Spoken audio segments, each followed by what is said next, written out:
I felt the cold floor before I felt the pain, the smooth stone pressing against my cheek like the world itself had turned hard and unforgiving beneath me.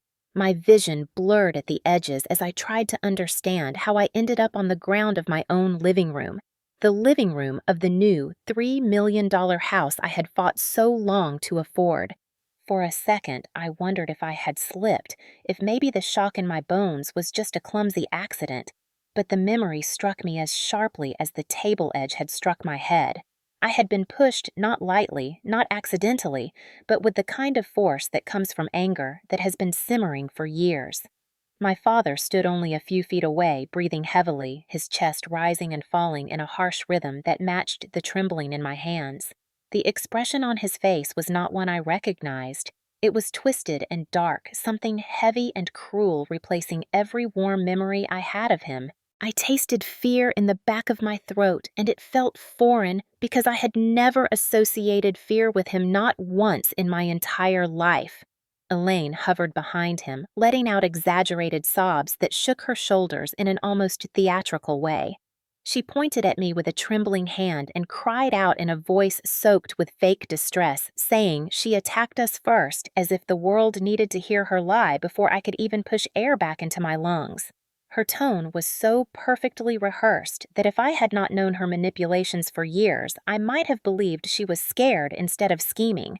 Sabrina did not bother pretending to be distressed. She held her phone up high, recording everything live streaming as if my humiliation were a show for her followers. "Look at her pathetic," she said with a cold smirk that carved a deeper ache into my chest than the shove ever had. I could see her reflection in the polished floor, the faint glow of her screen illuminating her satisfied expression while she recorded my pain for entertainment. The front door was flung open, letting in sharp bursts of night air.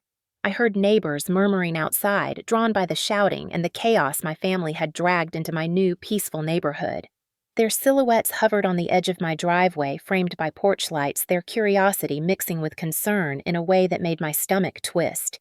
This was supposed to be my new beginning, a place where I could finally breathe, but instead it had become a stage where the worst parts of my family were playing out under the glare of my own chandeliers. A security camera from across the street blinked at me, and I knew that inside that little lens the truth had been captured. It recorded my father forcing his way in the slap I never saw coming, the shove that sent me crashing into the edge of the marble table, and now me lying here while my stepmother and stepsister lied without shame. The knowledge that it was all on camera should have comforted me, but in that moment, humiliation drowned out every rational thought. My cheek throbbed with a pulsing heat, not bleeding, not broken, but undeniably struck. I pushed my palms against the floor, trying to rise, but my arms trembled and the spinning in my head pulled me back down. The chandelier above me blurred into moving fragments as the room swayed, and within its shimmering pieces I could see multiple distorted reflections of the scene unfolding. One shard showed my father pacing like a caged animal. Another showed Elaine pressing her fingers into her eyes to force out more fake tears. Another caught Sabrina zooming in her camera as if trying to get a better angle of my shame. Then the sirens cut through everything. Red and blue lights splashed across the walls, mixing with the warm glow inside the house, creating a chaotic swirl that seemed almost symbolic of how quickly my life had spiraled out of control. Neighbors stepped back as the patrol cars pulled up. Two officers ran toward the open door, their flashlights slicing through the brightness inside. People whispered, some pointing toward me, some shaking their heads as if they could not believe what they were seeing.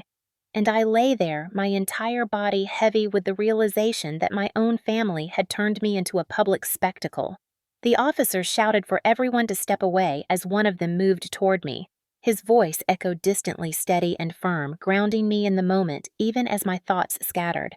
I stared up at the ceiling lights again, the swirling colors reflecting off the crystals, turning the shadows into shapes that felt both sharp and distant. As everything blurred again, one question burned through my mind with a clarity that terrified me. How did we get here? How did the people who were supposed to love me become the ones who broke me? And why did all of it begin the moment I bought this house? I closed my eyes, the sound of heavy footsteps drawing closer, and with a sinking heart, I understood one thing with devastating certainty. This night was not the end of something. It was only the beginning. When I finally caught my breath after the chaos of that night, I tried to remind myself why I had fought so hard to reach this point. My new house was not just a building, it was a symbol of years of effort, sacrifices, and a dream I had nurtured for far too long. Every detail of it reflected my personality and my work in architectural restoration. The hardwood floors were polished to a shine. The crown molding was freshly restored to maintain the elegance of the original structure, and the kitchen had been upgraded with careful precision to balance functionality and style. I had imagined countless times walking through these rooms, imagining the life I wanted to live in them, imagining evenings spent with friends, laughing over dinner in a space that belonged solely to me.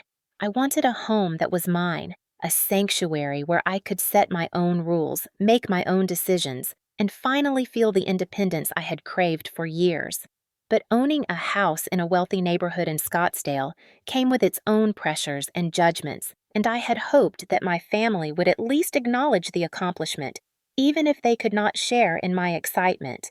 Instead, I was burdened with a history of fractured relationships that I could never ignore. My father's remarriage to Elaine had created a rift that only widened over the years. Elaine had always looked at me as an intruder, someone who did not belong in their carefully constructed family narrative. Her daughter Sabrina shared that sentiment, having been conditioned by Elaine's words and attitudes from a young age. They had never tried to disguise their disdain for me, their subtle remarks and sideways glances, a constant reminder that no matter what I achieved, they would find a way to diminish it. When I purchased this house, I had made a conscious choice not to invite them to the housewarming. I wanted the first night in my home to feel like a celebration of my accomplishments, a time for my friends and neighbors to see the life I had built on my own. I wanted to experience it without the tension that came with family dynamics that had never been healthy, without the subtle manipulations and passive-aggressive comments that had followed me for years. I had spent days planning the party, choosing every dish, arranging the furniture, and curating music that would create an atmosphere of warmth and celebration. I wanted my house to feel like it was filled with joy, not anxiety. As I moved through the living room, checking the placement of the paintings and adjusting the throw pillows for the 100th time, I felt a sense of satisfaction that I had earned.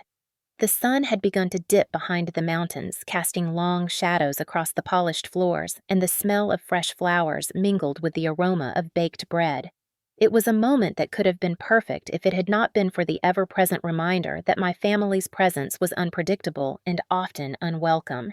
I thought back to my childhood and the many times I had tried to please everyone around me, always prioritizing the comfort and approval of others over my own happiness. That habit had carried into adulthood, leading me to make compromises and overlook my own needs for the sake of family harmony. But this house represented a turning point. It was not only a financial investment, but an emotional declaration that I was finally claiming my own space in the world, that I would no longer let others dictate the boundaries of my life. I remembered the day I signed the papers at the closing, the feeling of the pen in my hand, the official stamps on the documents, and the realization that for the first time the walls of a house were a reflection of my own choices, not my parents' or my stepfamily's expectations.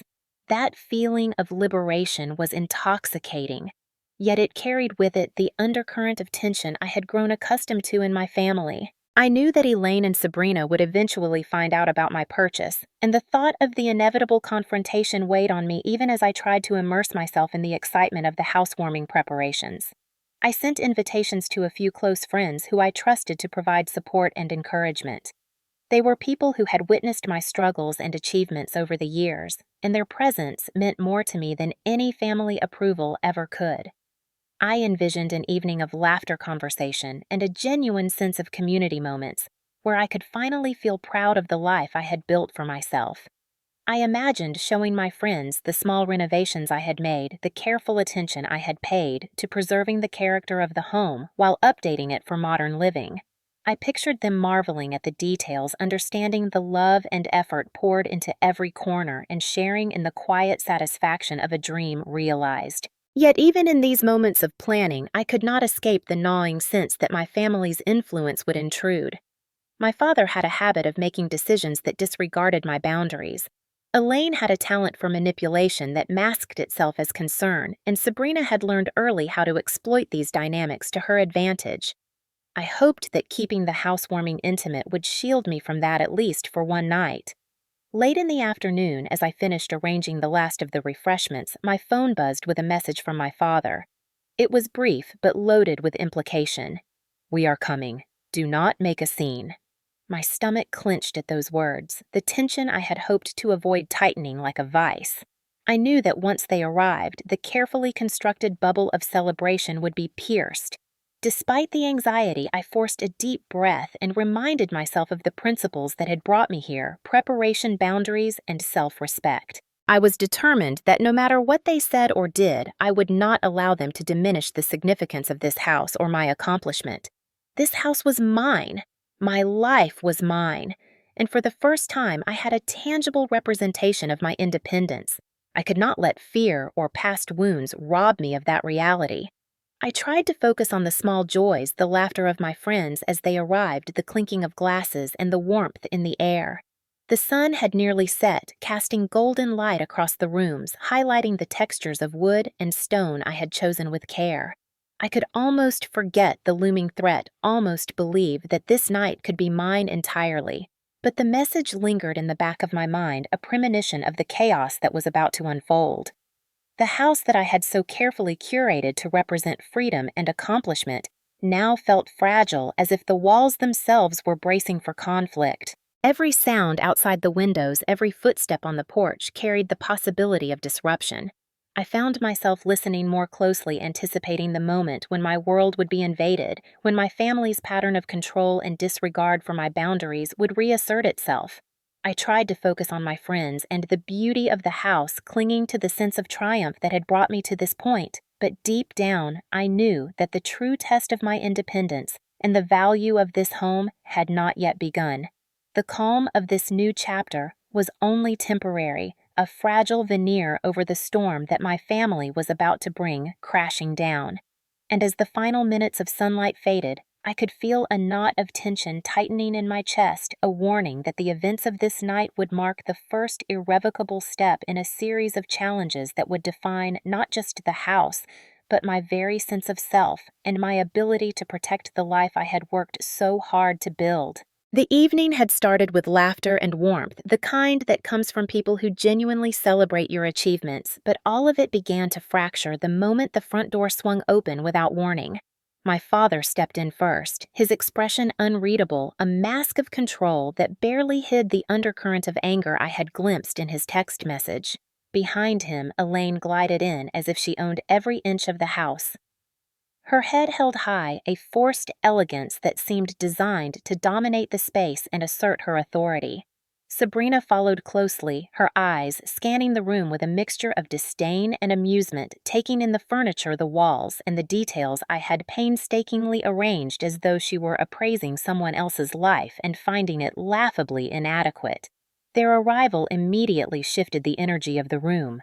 The warmth faded and a tense stillness settled like a weight.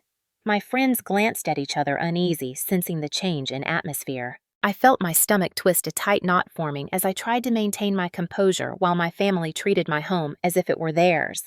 Elaine approached the seating area and plopped herself onto the sofa without asking, smoothing the cushions as though testing their comfort for herself, rather than acknowledging my ownership. Sabrina crouched near the coffee table, tilting her head to critique the placement of books and decor items, and then straightened with a sneer.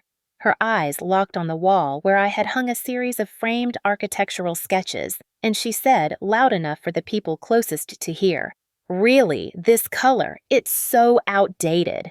I mean, who would even think of decorating like this in a proper home?" The words stung because they were precise, cutting, and delivered with an air of superiority, implying that I lacked taste, judgment, and the right to call this space mine. I forced a polite smile, turning to respond, but Elaine interrupted with a flutter of her hand and a laugh that did not reach her eyes. "Oh, come on, darling, don't take it so personally.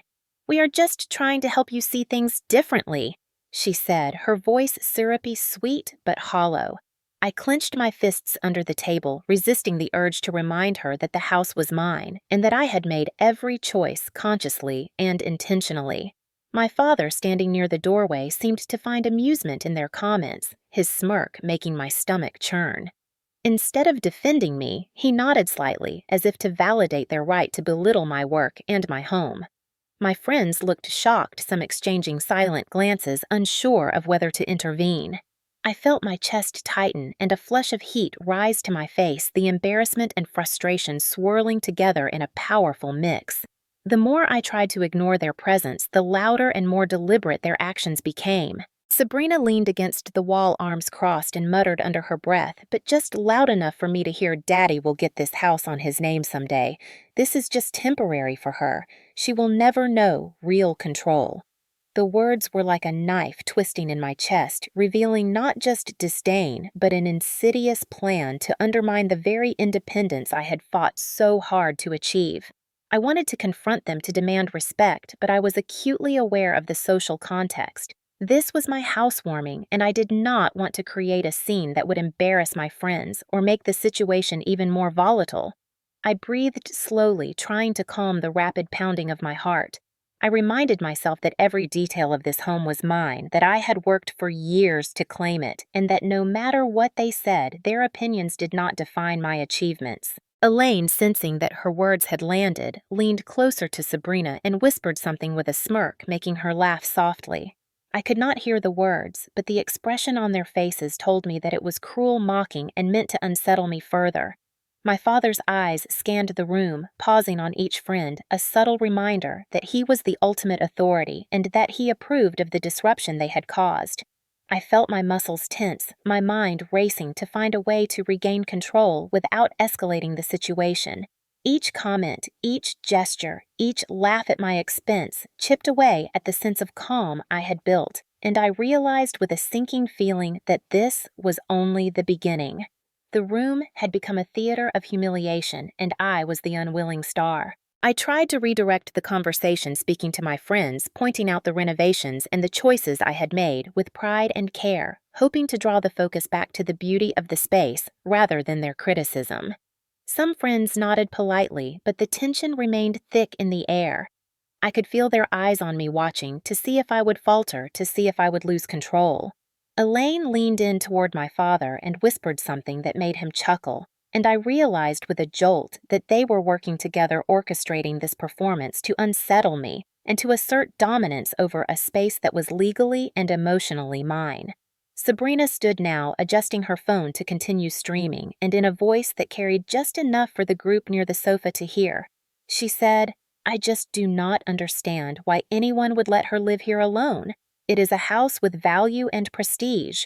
Surely someone with better taste should oversee it." The statement was layered with contempt, envy, and entitlement, and I could feel the heat rise in my face, the blood pounding in my ears, as I realized that my friends were forced to witness this calculated attack on my pride and autonomy. I swallowed hard and forced a calm tone, replying to Sabrina. "I appreciate your concern, but I chose this house and these decisions intentionally. It is mine and I am proud of it." My words were steady, though my hands trembled slightly. I saw the brief flicker of surprise cross Sabrina's face, but it quickly hardened back into a smirk. Elaine clapped her hands softly, mockingly, and said, "Oh, Emily, always so defensive. You think you are perfect, but this is just a friendly suggestion, a little guidance from people who care." I felt my chest tighten further as I recognized the manipulation for what it was. They were attempting to gaslight me, to make me question my own judgment, and to impose a sense of obligation and guilt where none should exist. My father's approving nod reinforced that I was in their eyes not allowed to assert boundaries. At that moment, I realized that despite all the planning, all the care, all the thought I had put into this house and this gathering, I was entirely at the mercy of their presence and their manipulation. I clenched my jaw, drawing in a deep breath, reminding myself that this was my space, my achievement, and my life. I had anticipated conflict, but the calculated cruelty and coordination between them surpassed what I had expected. My resolve solidified in that moment. I would not allow them to control this home or my sense of self. And as I moved toward the kitchen to pour a glass of water and steady my hands, I caught Elaine leaning toward Sabrina again, whispering something with a mischievous look, and Sabrina nodded with satisfaction. I realized they were not simply reacting to the environment. They had a plan. My chest tightened, a mix of anger, fear, and determination swelling inside me. I knew then that this housewarming was no longer just a celebration of my accomplishments. It had become the stage for a psychological battle, one that I had to navigate carefully if I wanted to preserve both my dignity and my home. The night that had begun with anticipation and pride now stood as a stark reminder that independence comes at a cost and that protecting it would require vigilance, courage, and unwavering resolve. I stood in the center of the room, aware that the next moves would define not only this evening, but the trajectory of my life in this house, and I steeled myself for the confrontation that was inevitable, knowing that I had to hold my ground no matter what they threw at me. The unease that had settled over the evening was only the beginning, and by the time my father pulled me aside into the garage, I knew something more sinister was unfolding than I had anticipated. He stood close, his frame blocking the doorway, his eyes hard and his voice lowered in a way that demanded compliance without question. He began speaking about Sabrina, explaining that she needed a place to stay temporarily, only a few weeks until things were sorted out with her school and her personal arrangements. But the tone carried an edge that betrayed the lie in his words. He insisted that allowing her to stay in my house would be best for everyone, a kind of favor, a gesture that I was expected to accept without hesitation. My stomach twisted, a cold dread spreading through me as I realized that this was not a casual suggestion. This was a calculated move, a test of boundaries, a probing at the limits of my independence and patience. I refused my voice, steady despite the rising tremor in my hands, telling him that my home was my space, my sanctuary, and that there would be no guests staying without my consent. His eyes narrowed, a mix of frustration and disbelief crossing his features, and he repeated his point with greater insistence, each word a subtle attempt to guilt me into submission. Behind him, I could see Elaine lingering near the garage doorway, her expression a careful blend of concern and triumph, pretending to fear the confrontation while reveling in the tension. Sabrina watched silently, her phone forgotten for a moment as she observed the exchange, a smile tugging at the corners of her lips as if she knew victory was imminent. I felt my resolve harden, realizing that both women had orchestrated this moment with my father as their unwitting accomplice. Elaine stepped closer, placing her hand lightly on my father's arm, whispering to him in a way I could not hear, but the effect was immediate.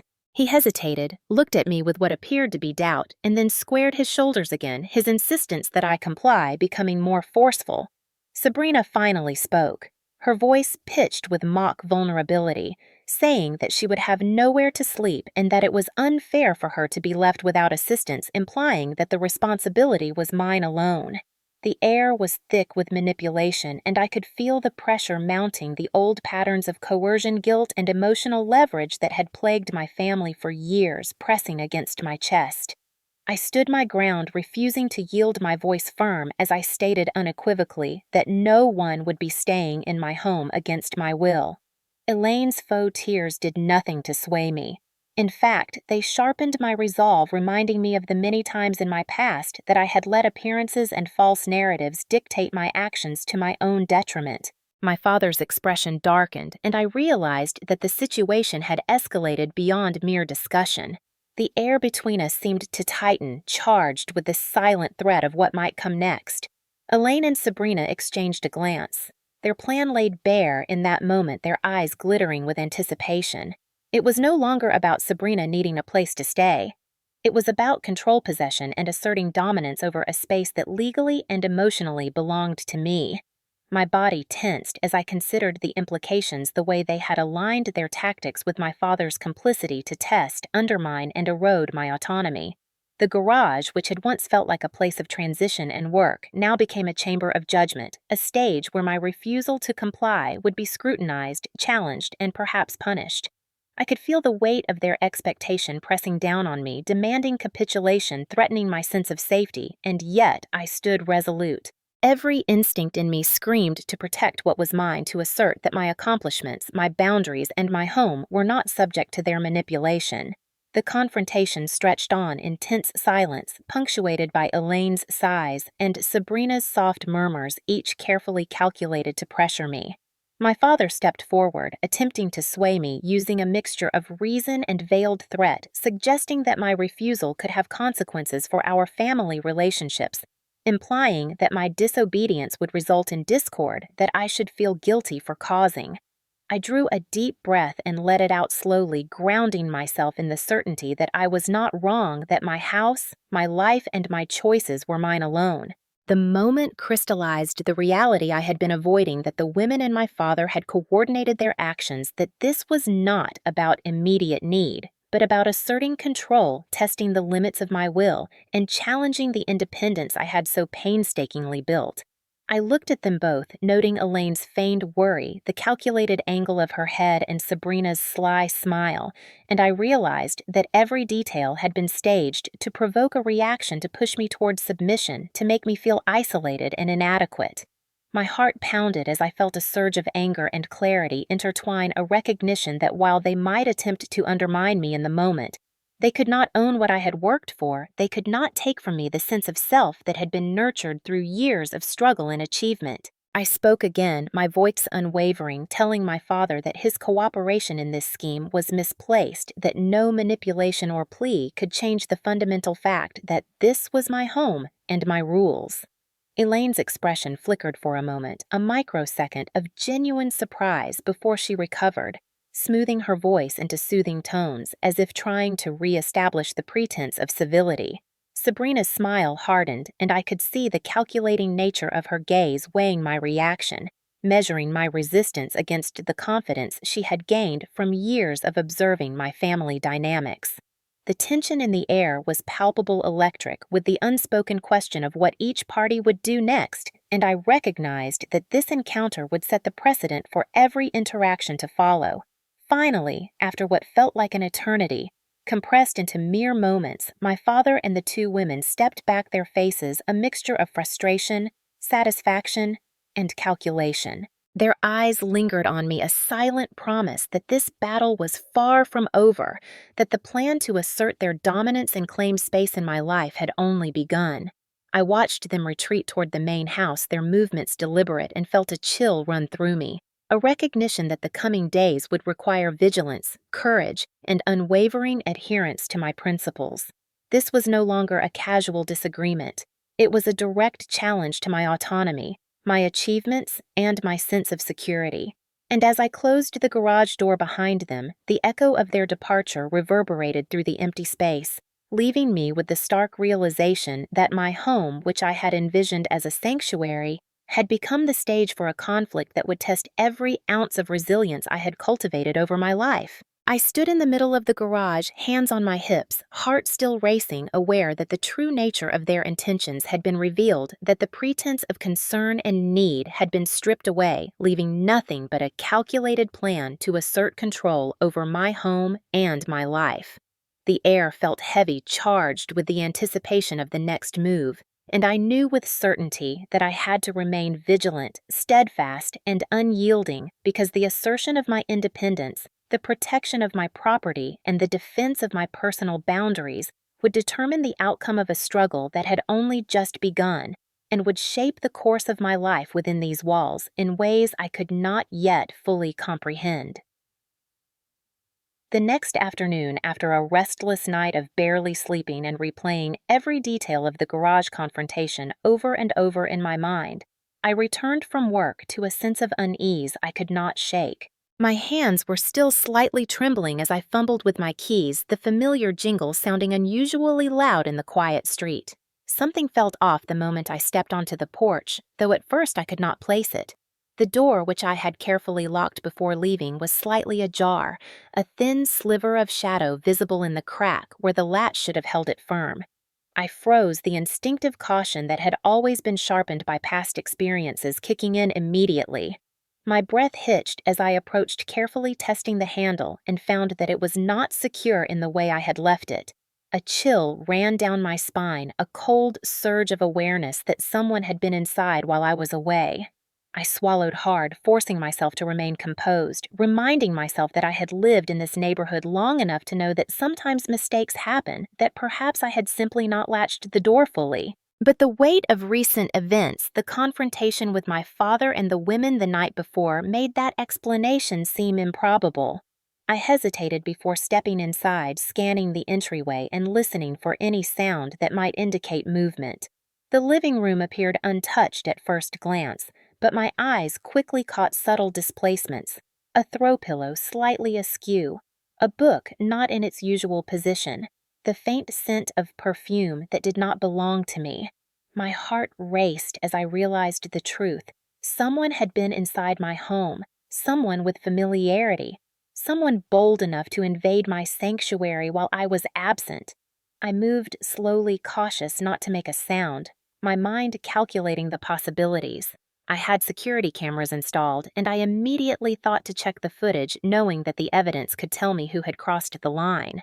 I stepped further into the living room and saw a fleeting shadow moving in the hallway, a figure I recognized instantly from the events of the previous night. Sabrina had been inside my home. She had come uninvited, confident that she could assert presence and influence, just as she had done with such brazen ease before. The realization made my stomach twist, a mixture of anger and fear surging through me in waves. I was the one who had worked for years to secure this house, and now it had been invaded by someone who had no legal right to be there, someone whose intentions were as clear as they were malicious. I took a deep breath, forcing myself to calm the rising panic, and went directly to my office where the monitor for the security system was set up. I entered the code and immediately saw the footage from the exterior camera, the one angled toward my driveway and front entry. There she was moving through the house, her posture casual, almost smug, as though she were a guest entitled to walk freely through my personal space. My hands clenched around the edges of the desk as I studied the movements, noting the careful avoidance of direct contact with anything fragile. The precise placement of her feet and hands to avoid leaving fingerprints that might be noticed, and the way she smiled at the camera, fully aware of its presence yet unbothered. This was deliberate, an act meant to unsettle me, and to assert dominance in a space that I had every right to call my own. I felt my pulse quicken as I realized the extent of their strategy. This was not merely a casual intrusion. This was a calculated test, a psychological maneuver designed to wear me down, make me doubt myself, and gauge how much control they could exert over me and my environment. I could not let it stand. I knew what had to be done, but I also understood the necessity of restraint. Confrontation in the moment could escalate into something dangerous, especially given the emotional volatility I had witnessed the night before. I documented the footage meticulously, saving every frame, knowing that it would serve as irrefutable evidence should the situation escalate further or require legal intervention. My mind raced with plans to secure the home more effectively, considering changes to Locke's additional surveillance and strategies to assert my authority, while remaining within the boundaries of the law. I also had to consider the message I would send to the intruder. It was imperative that they understood unequivocally that their actions were unacceptable, that boundaries existed and would be enforced, and that there would be consequences for their trespass. I paced the living room, noting the small signs of disturbance left behind a chair slightly out of place. A throw blanket moved and a faint footprint on the freshly cleaned floor. Each minor alteration reinforced the reality of their intrusion and the audacity with which they had acted. I felt a surge of anger that mingled with determination, a fierce resolve to reclaim my home and to ensure that no one would feel entitled to manipulate, invade, or diminish the space that I had fought so hard to establish. I considered contacting the police immediately, but I also recognized that there was a tactical advantage in documenting everything fully and approaching the situation with both strategy and composure. I called a trusted friend who had experience with legal matters and explained the situation, describing the movements I had observed, the footage I had captured, and the subtle ways in which the intruder had signaled both confidence and disregard for my authority. My friend advised calm but decisive action, emphasizing the importance of presenting a clear record of events should legal proceedings become necessary. I spent the next hour moving through each room carefully, ensuring that nothing was amiss, noting anything that might have been touched or altered. The sense of violation was profound. My sanctuary had been breached not by a stranger, but by someone who had cultivated a position of trust within the family dynamic, someone who believed that their entitlement superseded my rights. Despite the fear and anger, I recognized the importance of maintaining my composure, documenting evidence, and preparing for the next steps. This first trespass was a warning, a clear signal of intent from the intruder, and I understood that the weeks to come would require vigilant strategy and the courage to defend not only my property but my autonomy and dignity. I reinforced the locks, temporarily double-checked the alarm system, and drafted an initial plan to address the intrusion legally. I also made mental notes of the timing, the behavior, and the psychological tactics at play, knowing that understanding their strategy would be key to countering it effectively. By the time I sat down with a cup of tea, exhausted but resolute, I realized that the invasion had crystallized something vital within me. The house was mine, my life was mine, and no matter the manipulation, intimidation, or future intrusions, I would assert that ownership in every possible way, defending my home and my independence with every ounce of strength and clarity I could summon. The first trespass had revealed the depth of their audacity and the stakes of the battle ahead, but it had also awakened a determination that I had not felt so sharply before, a commitment to my rights and my peace that would guide every decision I made in the days and nights to come. Returning home later that evening after a day spent trying to focus on work, while my mind constantly flickered back to the previous trespass, I found myself standing at the front door, keys in hand, and immediately noticed something was wrong. The handle resisted as I tried to turn it, and for a brief moment panic surged through me. The door, which I had carefully locked before leaving, did not feel secure. I twisted it again, applying more force, and the door creaked open slightly, a thin sliver of the dim interior visible through the gap. My stomach clenched with fear and disbelief as I realized that someone had been inside again, someone who had taken liberties with a home that belonged entirely to me. I stepped back, collecting myself, and tried to reason, telling myself perhaps it was just a malfunction with the lock or some accidental misalignment. Yet deep in my gut, I knew the truth. My father, Elaine, and Sabrina had crossed the line. I felt a knot tighten in my chest as I cautiously pushed the door open, peering inside. The faint sound of laughter, the echo of familiar footsteps, confirmed what my instincts had already told me. They were inside, confident, unashamed, and uninvited. Sabrina's voice rang out from somewhere within, clear and taunting, as she spoke on her phone with friends or followers, her words dripping with mockery. "She won't know what hit her. This house is ours for now," she said, and I felt a rush of indignation and fury at her audacity.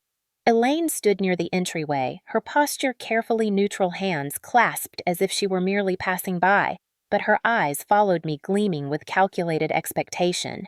My father stood slightly behind, his expression unreadable at first, but I soon caught the flicker of defiance in his eyes, a reflection of the previous night's complicity. My mind raced, trying to process how they could so casually assert presence in my home, violating my trust, my property, and the rules of decency that governed all reasonable interactions.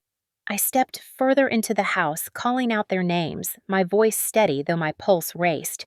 "You are in my home without my permission. Leave now." The words sounded firm, but I could hear the tremor of suppressed fear and adrenaline beneath them. Sabrina appeared from around the corner, a suitcase in hand, pushing it lightly toward the master bedroom as though it belonged there.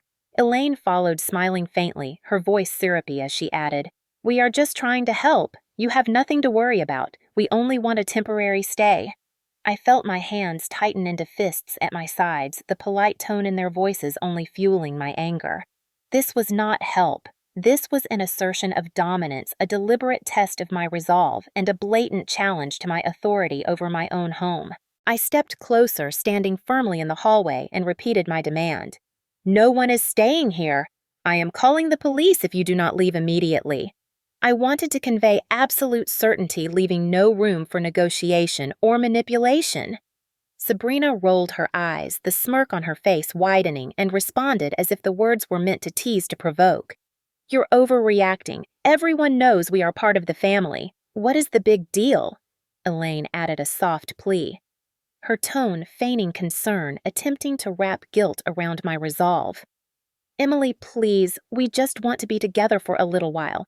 It is not a permanent thing." I could see the tactics unfolding clearly now, gaslighting, emotional manipulation, and the subtle use of my father's presence to reinforce their demands. My father's gaze swept over me once, and in that glance I felt both the weight of his complicity and a warning, a silent expectation that I would yield. I did not. My jaw set and I held my ground, speaking slowly, firmly, and with clarity. "This is my home. No one has the right to stay here without my permission. You are trespassing, and I will call law enforcement if you do not leave." The subtle shift in the air was almost imperceptible. A flicker of surprise in Elaine's eyes and a tightening in Sabrina's jaw, as if they had underestimated the firmness of my boundaries. My father's stance did not change, but the slight hesitation in his posture betrayed uncertainty. I moved toward the living room, deliberately placing myself between them and the spaces they sought to occupy, making clear that I would not be intimidated. The tension was palpable, the room thick with unspoken threats and the quiet roar of suppressed anger. Each of their movements, each glance, each calculated gesture served to test me to see if I would falter under the combined pressure of familiarity, manipulation, and audacity. I knew that any sign of weakness could be exploited, and I refused to give them the satisfaction. I reached for my phone and dialed the local police department, keeping my voice steady as I explained the situation there had been. Previous trespassing, the individuals were refusing to leave, and I feared escalation. While I waited for a response, I continued to observe their actions, noting every subtle shift, every attempt at psychological leverage, and I mentally cataloged the evidence that would support my claim should legal action become necessary. The minutes stretched heavy with anticipation, each second feeling like an eternity as the intruders continued to assert their presence in my home. I felt my pulse pound, adrenaline sharpening my senses, allowing me to remain calm and focused despite the fear and frustration that threatened to overwhelm me. I repeated my demand this time with greater authority, making it unmistakably clear that there would be consequences for their defiance. Finally, the dispatcher responded, confirming that an officer would arrive shortly, and the sound of distant sirens began to echo through the neighborhood. Sabrina froze mid-step. Elaine's posture shifted subtly, and even my father looked momentarily unsettled by the reality of imminent law enforcement intervention. I stood my ground, my heart still racing, but a sense of relief mixed with determination settled over me. The house was mine, the law was on my side, and I would not be intimidated or manipulated out of my right to occupy and control my own space. The illegal lockout had revealed the full audacity of their plan, but it had also clarified the limits of their power. I was prepared to enforce those limits, and I would do so with the unwavering resolve that had brought me to this point. Every thought, every breath, every movement was calculated to protect my home, my safety, and my independence. In that moment, I knew with absolute certainty that no matter how much they tried to control, intimidate, or manipulate, I would not allow them to succeed. The sirens drew closer, and the knowledge that help was on the way bolstered my courage. This illegal lockout was a direct challenge, but I had the tools, the law, and my resolve to meet it head-on, and I would ensure that my home, my sanctuary, and my life remained firmly in my control. By the time the patrol car lights flickered across the driveway and the first officer stepped out, my nerves were taut like a wire, about to snap every muscle in my body, aware of the tension that had been building since the illegal lockout began. The front door was still ajar, and inside the living room, my father stood rigid, Elaine behind him, her hands clasped in an almost imperceptible display of false innocence, and Sabrina leaning casually against the wall, her phone still in hand, prepared to record or live stream at the slightest opportunity. I held my phone in my hand, ready to show the security footage, my knuckles white around the edges, my heart hammering as I tried to remain calm and composed. The officer called out, authoritative and steady, instructing everyone inside to remain where they were and to explain themselves calmly. Elaine immediately adopted her victim persona. her voice trembling and quivering as she accused me of being unstable and overreacting, claiming that I had somehow provoked the situation. Sabrina chimed in, lying with ease, asserting that I had invited them and that I was now acting irrationally and attempting to escalate a harmless family visit.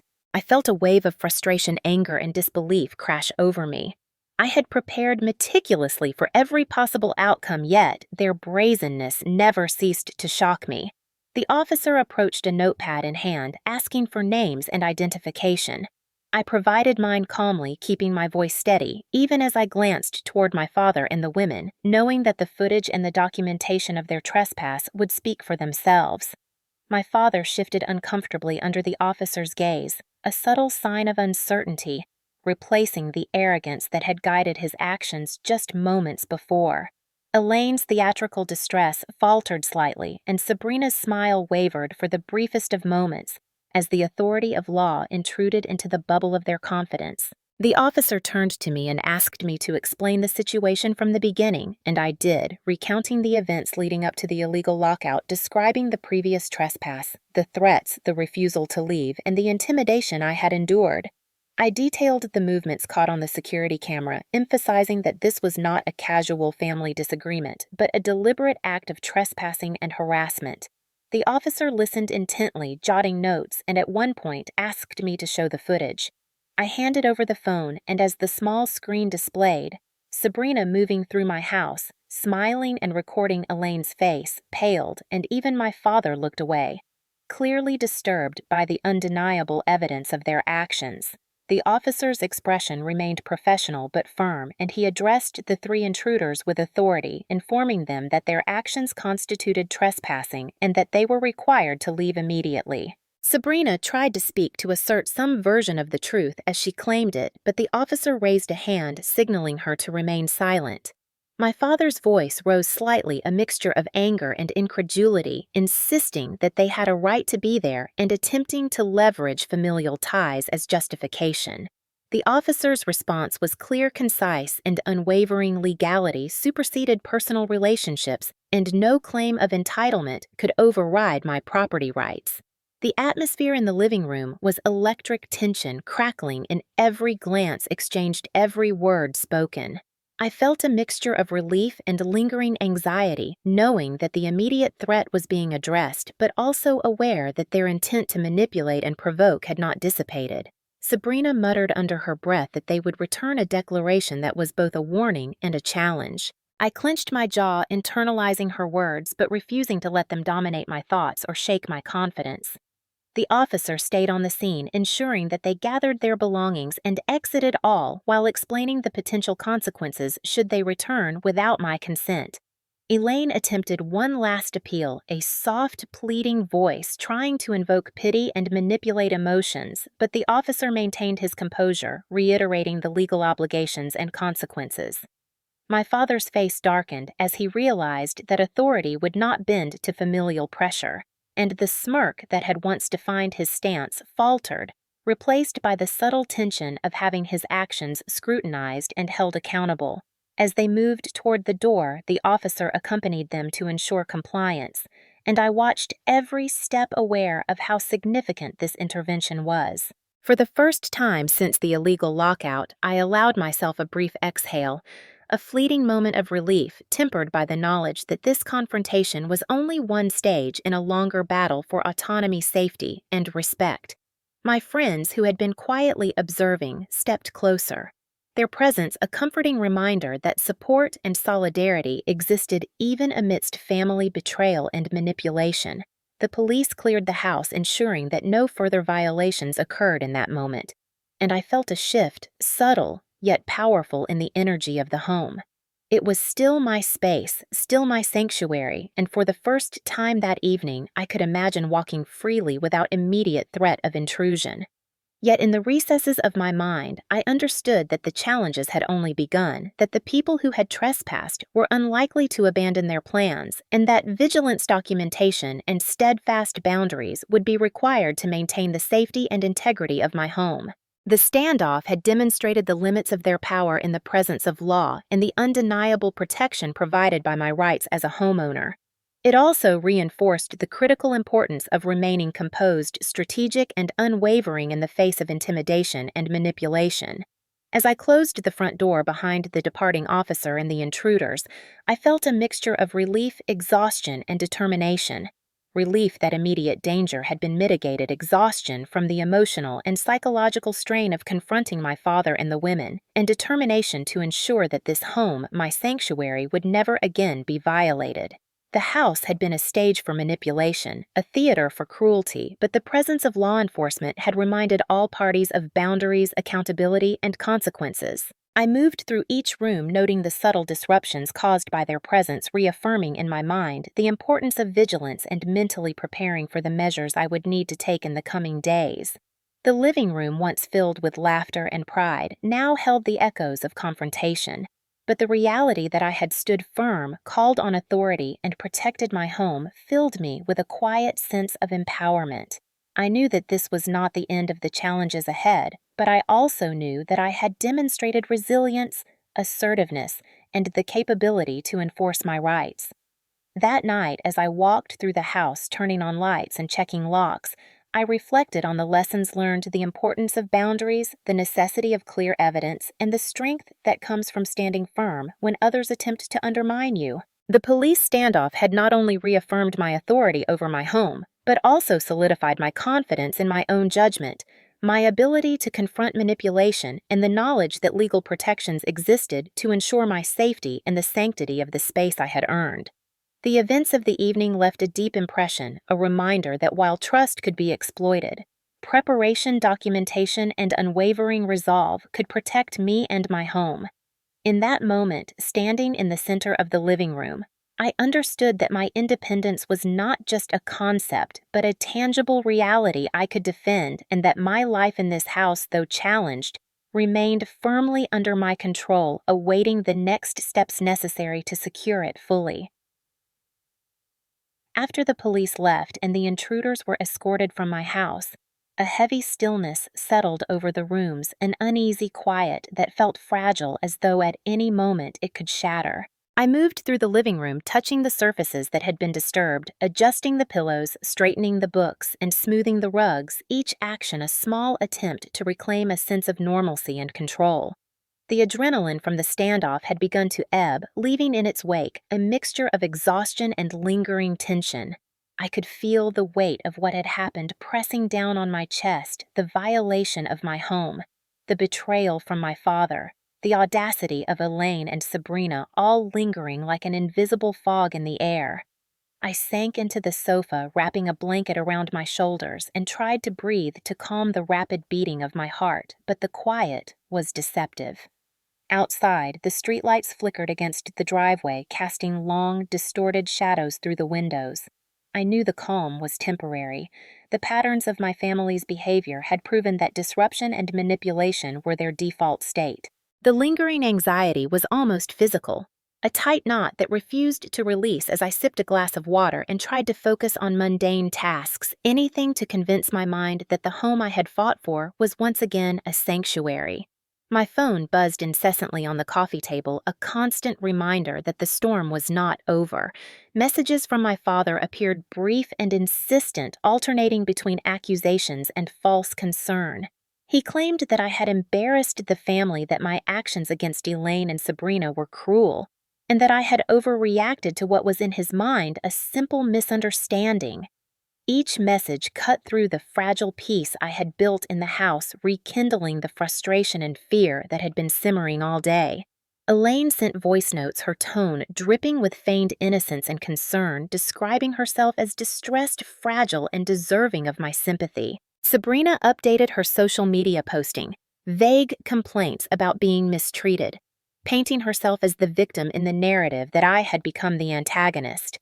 I felt my chest tighten, the sense of betrayal hitting again, as I realized that even in my absence, they were working to manipulate perception control narrative and undermine the authority and safety of my own home. Despite the looming threat, I tried to focus on the tasks that would restore some sense of order.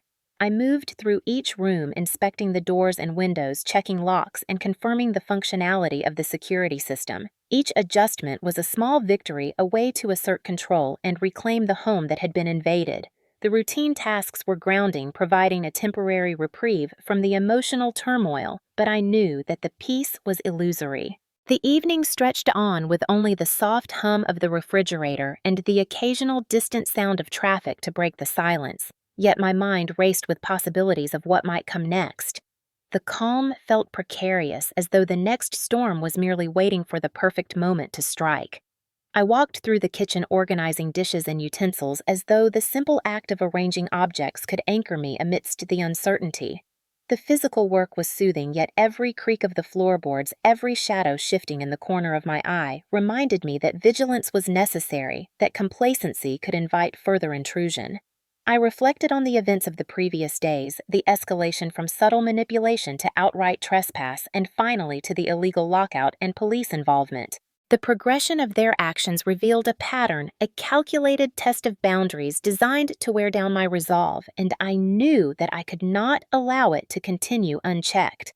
I spent time drafting mental plans for securing the house further, considering changes to locks, adding additional cameras, and establishing clear protocols for any future confrontations. While the legal steps were in motion, the psychological battle was ongoing, and I understood that preparedness and clarity would be my most effective tools.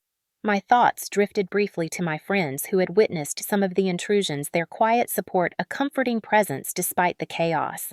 I realized that community, both physical and emotional, was essential to weathering the storm. Their awareness and willingness to stand by me reinforced my determination to maintain control and to defend the sanctity of my home. As night deepened, I settled into a chair by the window, looking out at the quiet street, trying to draw strength from the stillness. The lights of neighboring houses glimmered like distant stars, and for a fleeting moment, I allowed myself to imagine what life could be like if the peace persisted, if my boundaries were respected, and if the family dynamics did not intrude on my sanctuary. But I knew that imagination was a fragile comfort, that the previous incidents had proven the volatility of those relationships, and that vigilance was essential. The sense of anticipation was almost physical, a tight coil of awareness and tension reminding me that this night was not an end, but merely a pause, a brief calm before the inevitable continuation of the conflict. I took a deep breath, letting it fill my lungs and steady my nerves, acknowledging that while the legal and procedural measures were underway, the psychological and emotional preparations were equally important. I reviewed in my mind the steps I had taken, the precautions I would maintain, and the resolve I had cultivated to enforce my boundaries. This was not simply about property. It was about asserting my independence, maintaining my safety, and ensuring that no one would have the audacity to manipulate or intimidate me within my own home. Even in the quiet, the tension persisted, a reminder that Elaine and Sabrina were unlikely to abandon their plans, that my father's complicity, whether intentional or manipulated, remained a factor, and that the days ahead would test my ability to protect my space and myself. I closed my eyes briefly, feeling the weight of exhaustion and stress, and reminded myself that my focus, clarity, and composure would be my greatest assets. The calm that had returned to the house was fragile, a temporary respite in a war of wills that had already begun. I resolved to maintain vigilance, to document everything, and to act decisively if provocation arose again.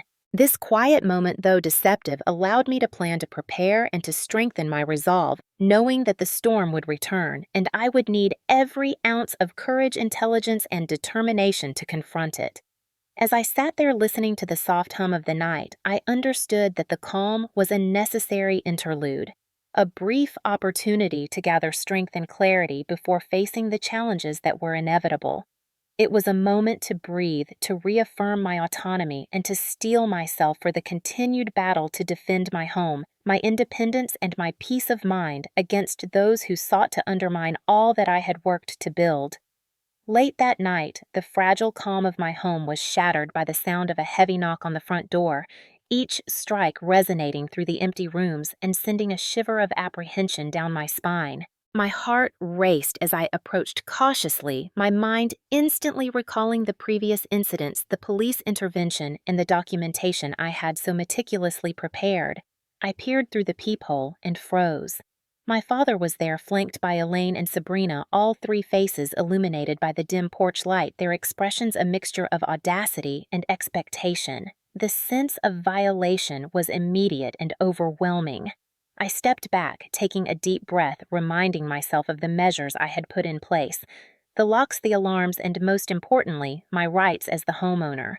The thought that they believed they could simply return after being legally removed was infuriating and frightening in equal measure. I opened the door a crack just enough to speak firmly and maintain my position behind the barrier. "What are you doing here?" I demanded, my voice steady despite the adrenaline coursing through me. My father's response was calm but loaded with arrogance, a thin smile spreading across his face. "We just need to get a few things that were left behind. Nothing serious." Elaine's tone was soft, almost pleading, a stark contrast to the sharpness in her eyes. Sabrina, holding her phone loosely in one hand, tilted her head, smirking, clearly anticipating the tension and eager to capture the moment. I felt a wave of anger surge as I processed the audacity of their claim. This was not about retrieving forgotten belongings. This was a calculated intrusion, a deliberate challenge to my authority and control over my own home.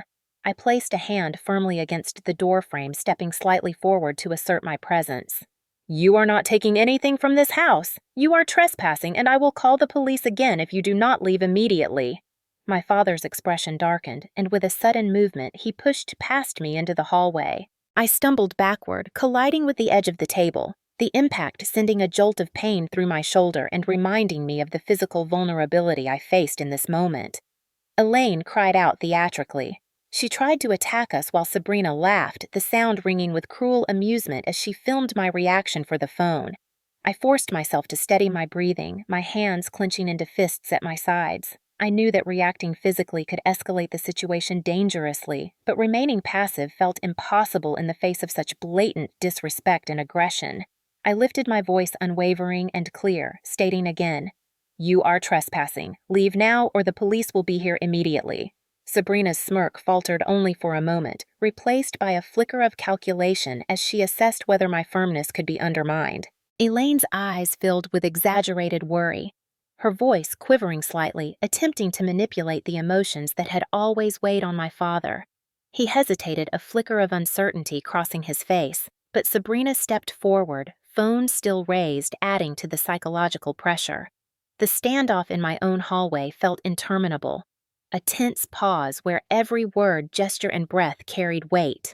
I realized in that moment that the trespass was not only about control of the house, but about testing my resolve, pushing me to see how far I would allow them to overstep and gauging the limits of my boundaries. My mind raced, evaluating the security cameras, the possible evidence, and the response time of law enforcement. I knew that I had to remain composed to project confidence and authority so that any indecision or hesitation could not be exploited. I repeated my warning one final time, projecting calm authority. "I will not tolerate this. Leave now or the authorities will be called." The words seemed to hang in the hallway, heavy and deliberate, as if the house itself was affirming my claim and reinforcing the boundary I had established. My father's hand brushed briefly against my arm, a subtle intimidation tactic, and I resisted the urge to flinch, standing my ground with every ounce of determination I possessed. Elaine murmured something under her breath, perhaps a manipulative plea or a strategy to soften my stance, and Sabrina rolled her eyes, an almost imperceptible challenge that sparked a surge of adrenaline. I knew that calling the police was not only necessary, but an assertion of my rights, a reinforcement of my boundaries, and a demonstration that my home would not be violated with impunity. I reached for my phone, keeping my other hand visible to show that I was not seeking confrontation, but taking responsible action. The presence of the camera in Sabrina's hand reminded me of the importance of maintaining composure and documenting everything clearly. I pressed the buttons initiating the call while keeping my gaze steady on the intruders, and I felt a shift in their posture, a recognition that my resolve was unwavering and that any further aggression would have immediate legal consequences. The seconds stretched, filled with charged silence, punctuated by the distant hum of streetlights and the occasional creak of the floor underfoot. I could feel the psychological tension pressing against my chest, yet I remained focused, aware that maintaining clarity and authority was essential to protecting both my home and my personal safety. My father finally stepped back slightly, Elaine following, and Sabrina's smirk faded just enough for me to sense that the message had been received. The sirens in the distance signaled the approaching law enforcement response, and I felt a surge of relief tempered by the knowledge that this was not an isolated incident, that the trespass had revealed a deliberate strategy, and that vigilance would be required in the days to come. Standing in the hallway, I watched them gather their composure and retreat just slightly, the first acknowledgement that my home, my sanctuary, was mine to defend, and that the legal protections and measures I had initiated were effective in reasserting control.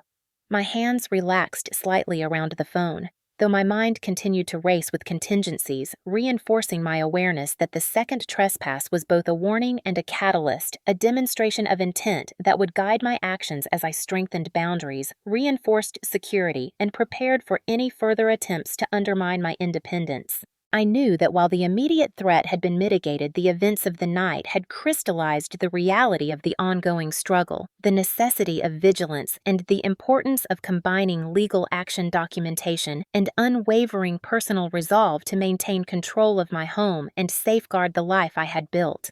Every detail, every subtle manipulation, every shift in their demeanor had revealed the depth of their audacity, and standing there I understood with absolute clarity that asserting my rights, calling upon the law, and maintaining composure was not only necessary but essential to preserve both my property and my sense of self in the face of repeated violations and intentional intimidation.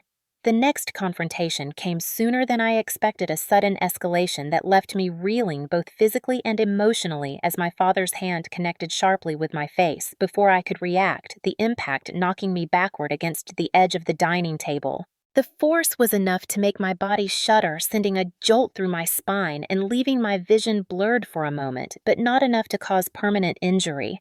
I gritted my teeth, swallowing the surge of pain and disbelief, my mind racing to process the shock of the attack, while simultaneously recognizing the need to remain composed for the neighbors and friends who were witnessing the scene from a distance. Elaine stepped forward with a dramatic cry, feigning alarm, while Sabrina raised her phone, capturing every movement, her smirk widening as she recorded what she believed was evidence to discredit me further. The living room lights reflected off the polished hardwood floor, illuminating the expressions of shock and fear on the faces of my friends who had tried to intervene verbally, their hands frozen in mid-gesture, uncertain whether to step in physically. The sound of my own heartbeat seemed deafening, echoing in my ears as I struggled to maintain control of my breathing, trying to anchor myself in the knowledge that I had security footage, witnesses, and legal authority on my side. I forced myself to rise slowly, placing a hand on the table to steady my balance, while keeping my eyes locked on my father, who towered over me with a mixture of rage and confusion in his gaze, his chest heaving as he attempted to assert dominance in a way that had been familiar throughout my life, but never so shocking. Sabrina's laughter rang in the room, cruel and unrestrained, as she narrated for her audience what she framed as a dramatic story of family conflict, ignoring the fact that her actions had provoked and encouraged the aggression I had just endured. Elaine's voice trembled, intentionally or not, as she exclaimed that I had provoked the incident, implying that I was responsible for the altercation, despite the clear evidence of their intentional intrusion and my previous warnings. My body tensed as I realized the full audacity of their plan, the way they had coordinated psychological manipulation with physical aggression to create a spectacle that could intimidate and humiliate me simultaneously. I felt a sharp flash of anger and clarity. I would not be cowed. I would not allow them to dominate my space, and I would ensure that my rights and my home were fully protected.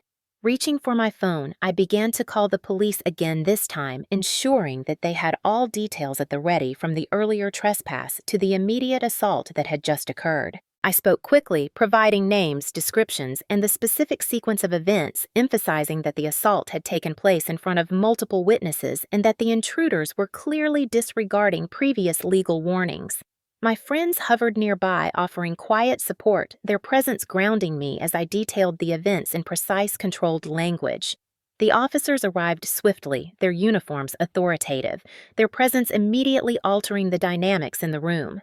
My father straightened, attempting to regain composure, while Elaine's dramatic expressions faltered under the scrutiny of law enforcement, and Sabrina's smirk faded as she realized that the recording on her phone would now be irrelevant in the face of official intervention. The officers questioned my father, Elaine, and Sabrina individually, documenting statements, verifying identities, and observing behavior while I remained calm but vigilant, knowing that the legal record was being established and that my actions in maintaining composure would serve me in any subsequent proceedings. The intruders attempted to explain to deflect responsibility to claim miscommunication or misunderstandings, but the officers' attention was focused on the clear facts. They had entered my home without permission, disregarded repeated warnings, and contributed to a physical confrontation in which I was assaulted. My father attempted to justify his behavior by invoking past grievances or familial obligations, but the officers maintained a neutral professional stance, emphasizing that no familial relationship supersedes the law when it comes to trespassing and assault. Sabrina muttered under her breath, her phone now idle as she realized that her attempt to control the narrative had failed, and Elaine's pleas for understanding lost their weight under the scrutiny of legal authority. I felt a complex mix of relief, vindication, and lingering emotional shock as the officers began to escort them from the premises, ensuring that they understood the legal consequences should they return. My body was still trembling from the impact my mind replaying the sequence of events, but I felt a surge of empowerment, knowing that I had acted decisively, documented everything meticulously, and involved the appropriate authorities to protect my home and myself. The living room, which had moments before been a stage for intimidation and manipulation, now felt reclaimable, a space where the law and my own assertiveness had restored order and boundaries. I moved carefully through the room, checking surfaces, noting subtle disturbances, and reaffirming the sense of control that had been momentarily challenged by the aggression. The presence of the officers, the documentation of the assault, and the removal of the intruders established a clear precedent. My authority over my home was recognized and enforceable. I could finally breathe even slightly, and as I exhaled, I felt the weight of tension lift incrementally, replaced by a cautious sense of empowerment and resolve. This incident, though traumatic, clarified the stakes and reinforced the necessity of vigilance preparation and unwavering commitment to asserting my rights. I knew that there would be further challenges that Elaine, Sabrina, and my father might continue to test limits, but the legal intervention had demonstrated the consequences of overstepping boundaries and had reestablished the framework within which I could protect my space. Sitting briefly on the sofa, I allowed myself a moment to process the events, to acknowledge the fear and anger that had surged through me, and to recognize the strength it required to maintain composure under extreme provocation. The hit, though brief, had crystallized the reality of the situation. My home, my independence, and my dignity were under direct challenge, and I had the tools, authority, and resolve to defend them. I reviewed in my mind the steps I would take to further secure the house, to reinforce locks, to review security footage, and to ensure that any future attempts at intrusion or intimidation would be met with immediate and decisive action. I also reflected on the emotional lessons embedded in the experience, the importance of boundaries, the necessity of documenting evidence, the value of support networks, and the power that comes from standing firm, even when confronted with aggression from those who should have been allies. The room was quiet now, the officers having departed with the intruders, but the echo of the confrontation lingered in the space, a reminder of both the audacity of those who had attempted to challenge me and the resilience I had cultivated in response. I felt a sense of control, returning a cautious optimism that I could navigate the days ahead with clarity, preparation, and the confidence that my rights, my home, and my personal safety were recognized, protected, and enforceable. The hit, shocking as it had not defeated me. It had reinforced my determination to maintain authority, enforce boundaries, and ensure that no one could violate my sanctuary with impunity. The night had been a stark lesson in the audacity of those who sought to undermine me, but it had also proven that vigilance, documentation, composure, and the involvement of law enforcement could restore order, reaffirm boundaries, and empower me to protect what was mine. The fluorescent lights of the emergency room were harsh, unforgiving, and somehow grounding, cutting through the lingering haze of adrenaline and shock from the evening's events as I was guided onto a gurney and secured with a seatbelt, the crisp smell of antiseptic filling my lungs and mingling with the faint metallic taste that lingered from the earlier hit, reminding me that although the pain had subsided, the memory of aggression remained vivid and raw. Nurses moved efficiently around me, checking vitals, adjusting monitors, and asking routine questions, their voices calm and professional, providing a stark contrast to the chaos that had erupted in my home just hours before.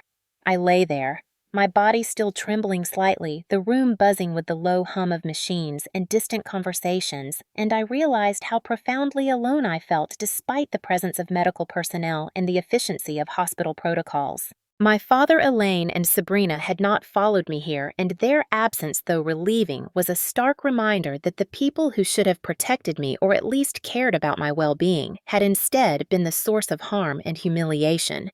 My friends who had arrived to support me after the police standoff hovered nearby in quiet solidarity, offering gentle words, comforting touches, and a presence that reminded me that family need not be defined by blood alone.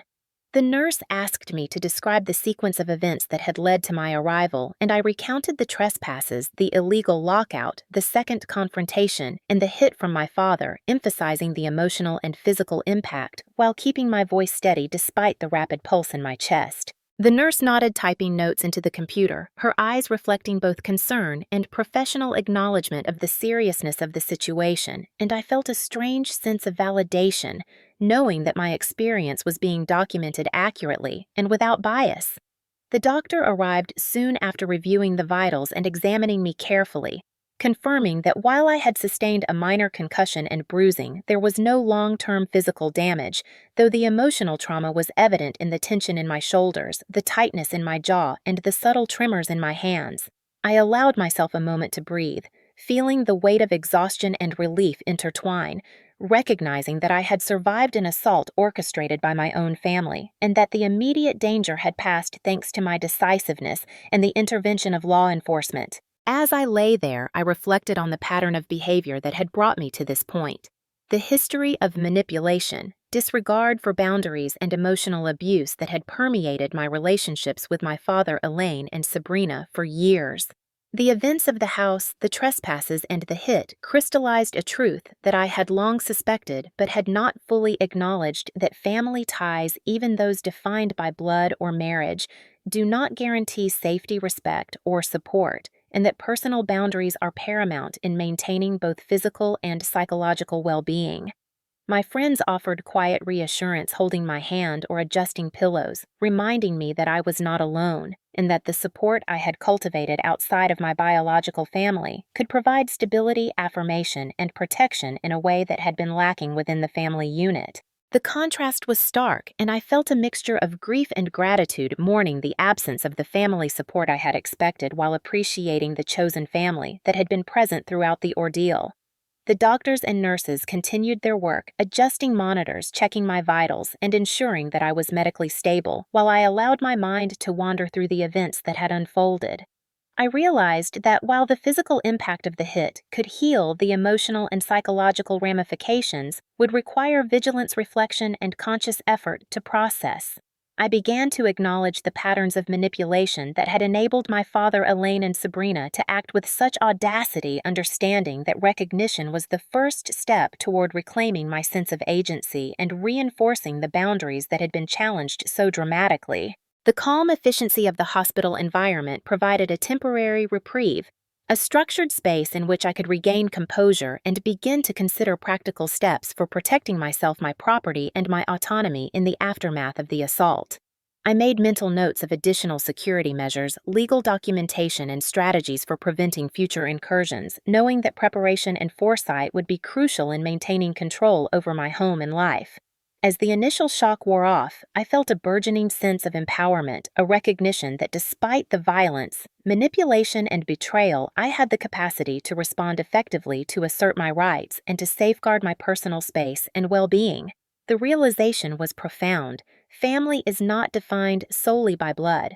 Support, respect, and shared values determine whether relationships are sustaining or destructive. My experiences had underscored the necessity of choosing allies carefully, of relying on those who validate and protect rather than undermine and harm. Sitting in the hospital bed, surrounded by the quiet diligence of medical staff and the comforting presence of friends who had stood by me, I understood that I had survived more than a physical assault.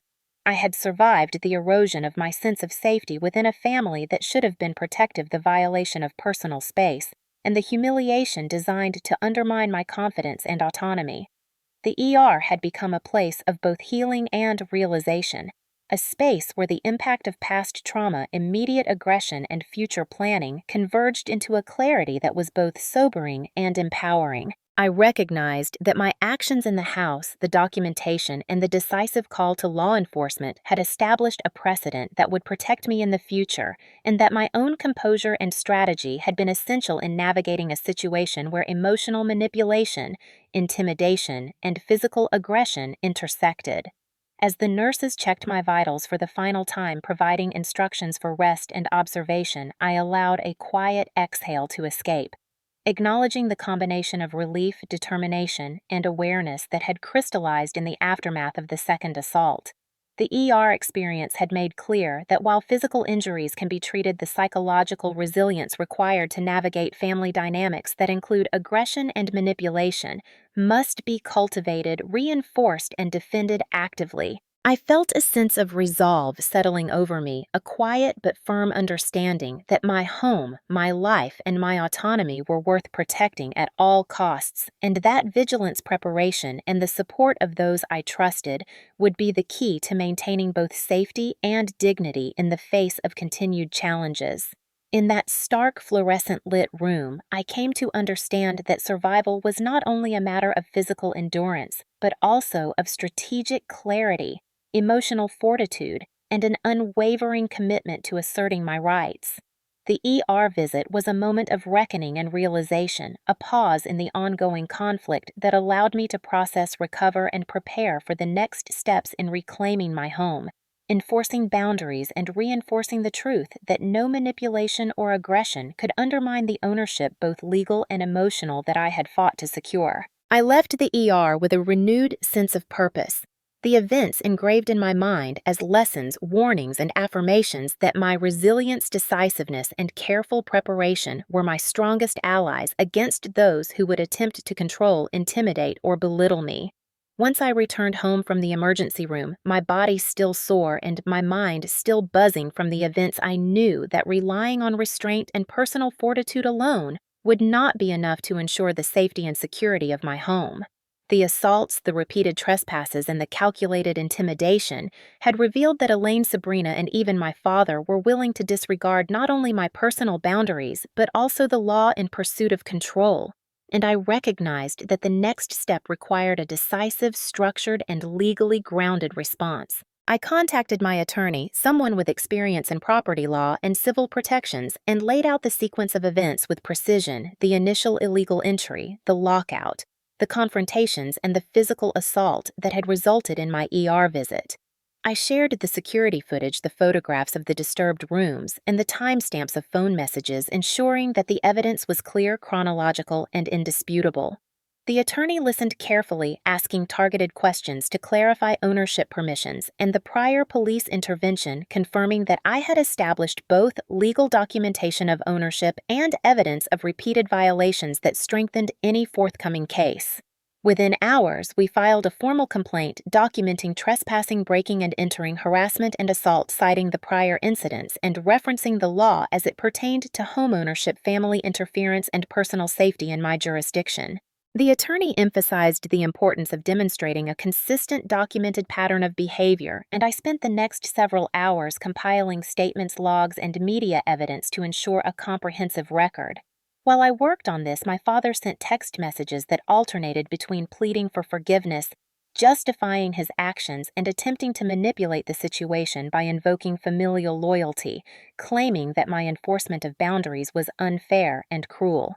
Elaine followed suit, sending voice messages that were manipulative in tone, feigning distress, and suggesting that I was overreacting, using psychological pressure to attempt to sway my emotional judgment.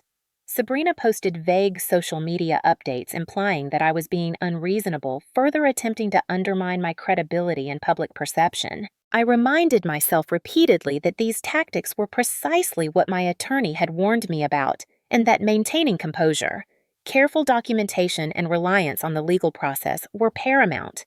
I methodically cataloged every message, voice note, and social media post, ensuring that no detail could be dismissed or ignored in any legal proceedings. Each piece of evidence reinforced the pattern of harassment and aggression, and I understood that the accumulation of this documentation would demonstrate the seriousness and intentionality of their actions.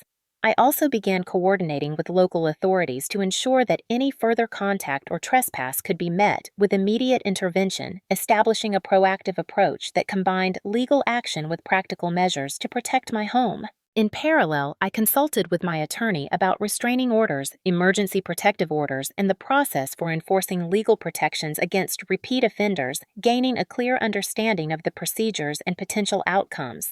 The clarity provided by the legal strategy alleviated some of the anxiety I had carried since the first trespass, replacing fear with a focused, strategic determination to ensure that my rights would be upheld. I recognized that their attempts to manipulate, intimidate, and provoke could only succeed if I allowed them to operate without consequence, and by leveraging the law, I could establish boundaries that were enforceable, unambiguous, and backed by authority. Throughout this process, I was reminded of the importance of patience, precision, and the strategic use of evidence. Emotional reactions could undermine my position, but careful planning and adherence to procedure created a framework in which I could protect both myself and my property effectively. I reviewed the security footage multiple times, noting the sequence of their movements, their interactions, and the clear disregard for the boundaries I had established. This repeated observation reinforced my resolve, providing an unshakable basis for the legal actions I was undertaking. I also coordinated with friends who had witnessed events, collecting statements and ensuring that their accounts were consistent and ready for inclusion in any filings. Each step, though exhausting, solidified my position and gave me confidence that I was acting within both the law and my rights as a homeowner and individual. As I completed the legal filings, I felt a sense of empowerment begin to replace the residual fear and frustration. I had transformed the vulnerability and violation I had experienced into structured, actionable steps that protected my autonomy and sent a clear message to my father, Elaine, and Sabrina that aggression, intimidation, and manipulation would not succeed.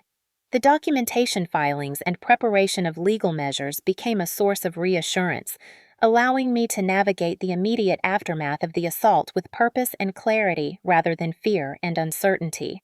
My attorney advised monitoring for any further attempts at intrusion or intimidation, reinforcing that swift action would be necessary to maintain the integrity of the legal process and the protection of my home.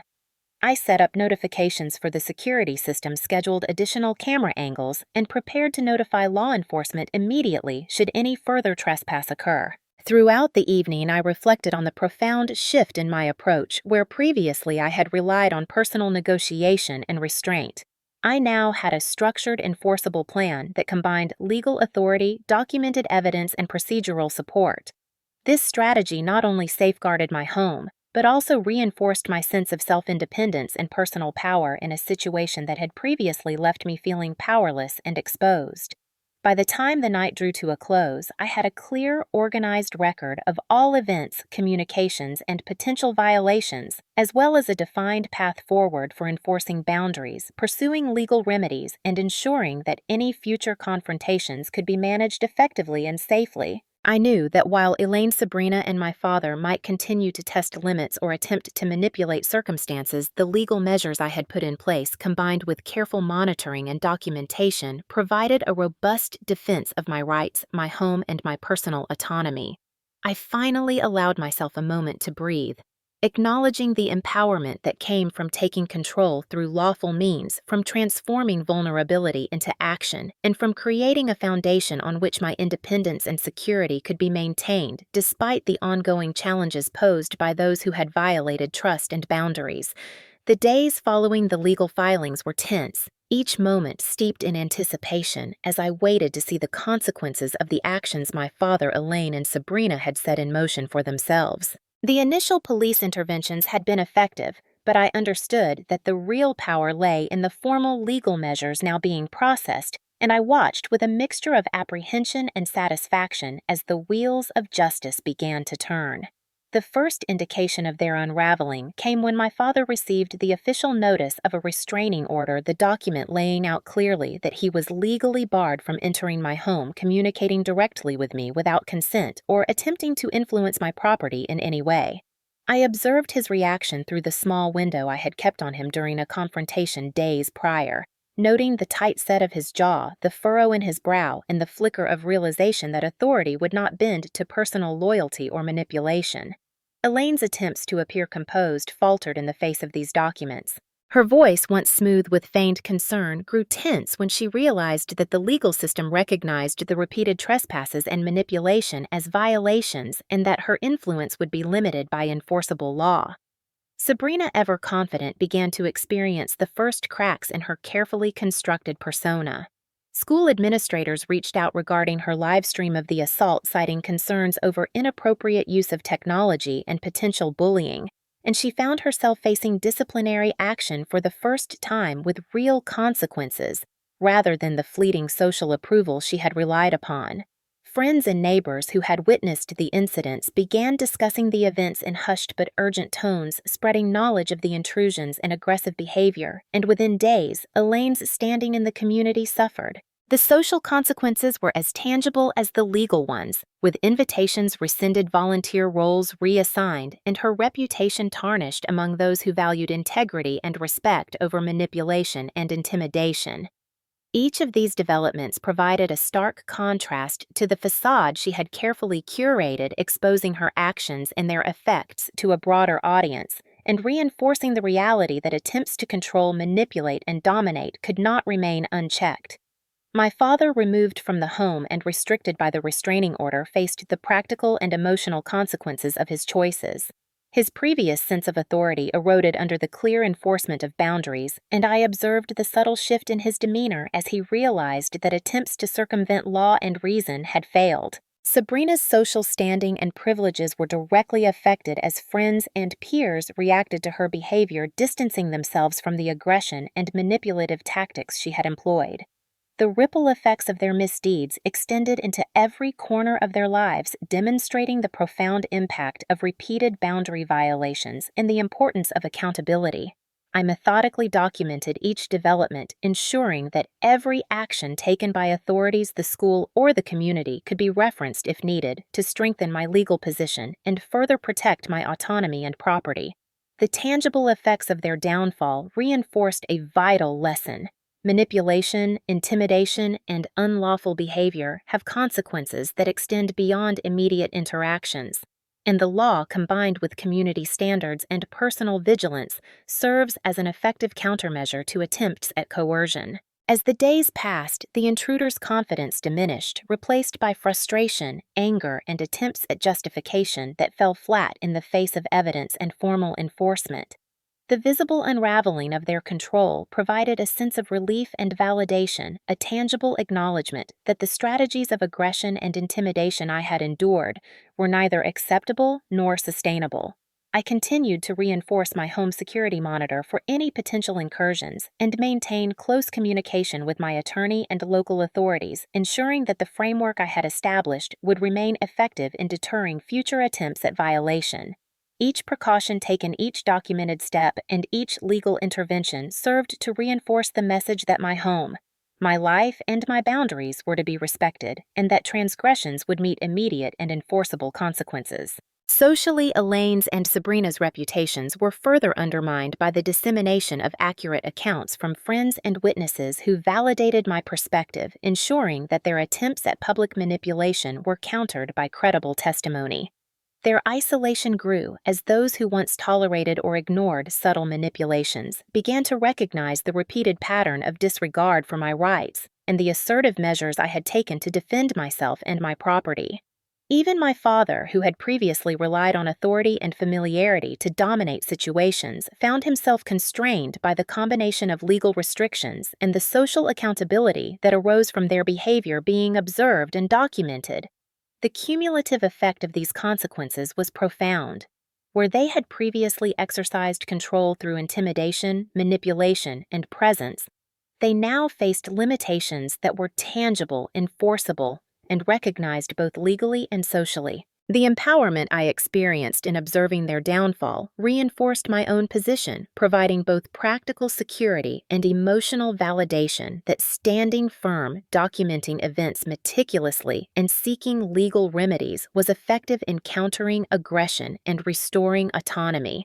I felt a cautious but growing sense of confidence as each day passed without further intrusion, as each disciplinary action restraining order and social repercussion confirmed that my actions had consequences for those who had attempted to overstep.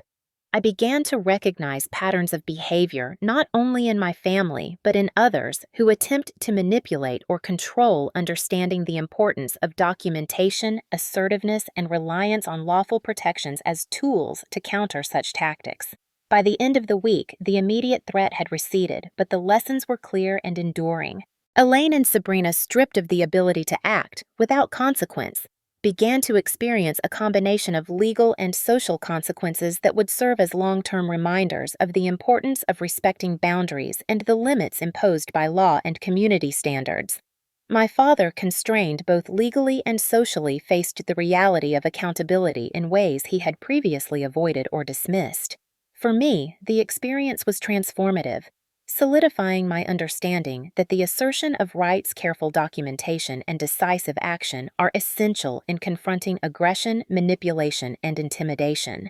The downfall of the intruders had begun in earnest, and while there would be further developments, the immediate effectiveness of the legal and social measures reinforced the principle that boundaries, law, and personal resolve are powerful tools in defending autonomy, property, and personal safety. In observing this unraveling, I also felt a sense of emotional release, a measure of vindication, and a renewed determination to maintain vigilance, protect my home, and ensure that any future challenges would be met with the same combination of preparation, composure, and legal authority that had brought the first phase of their downfall into motion.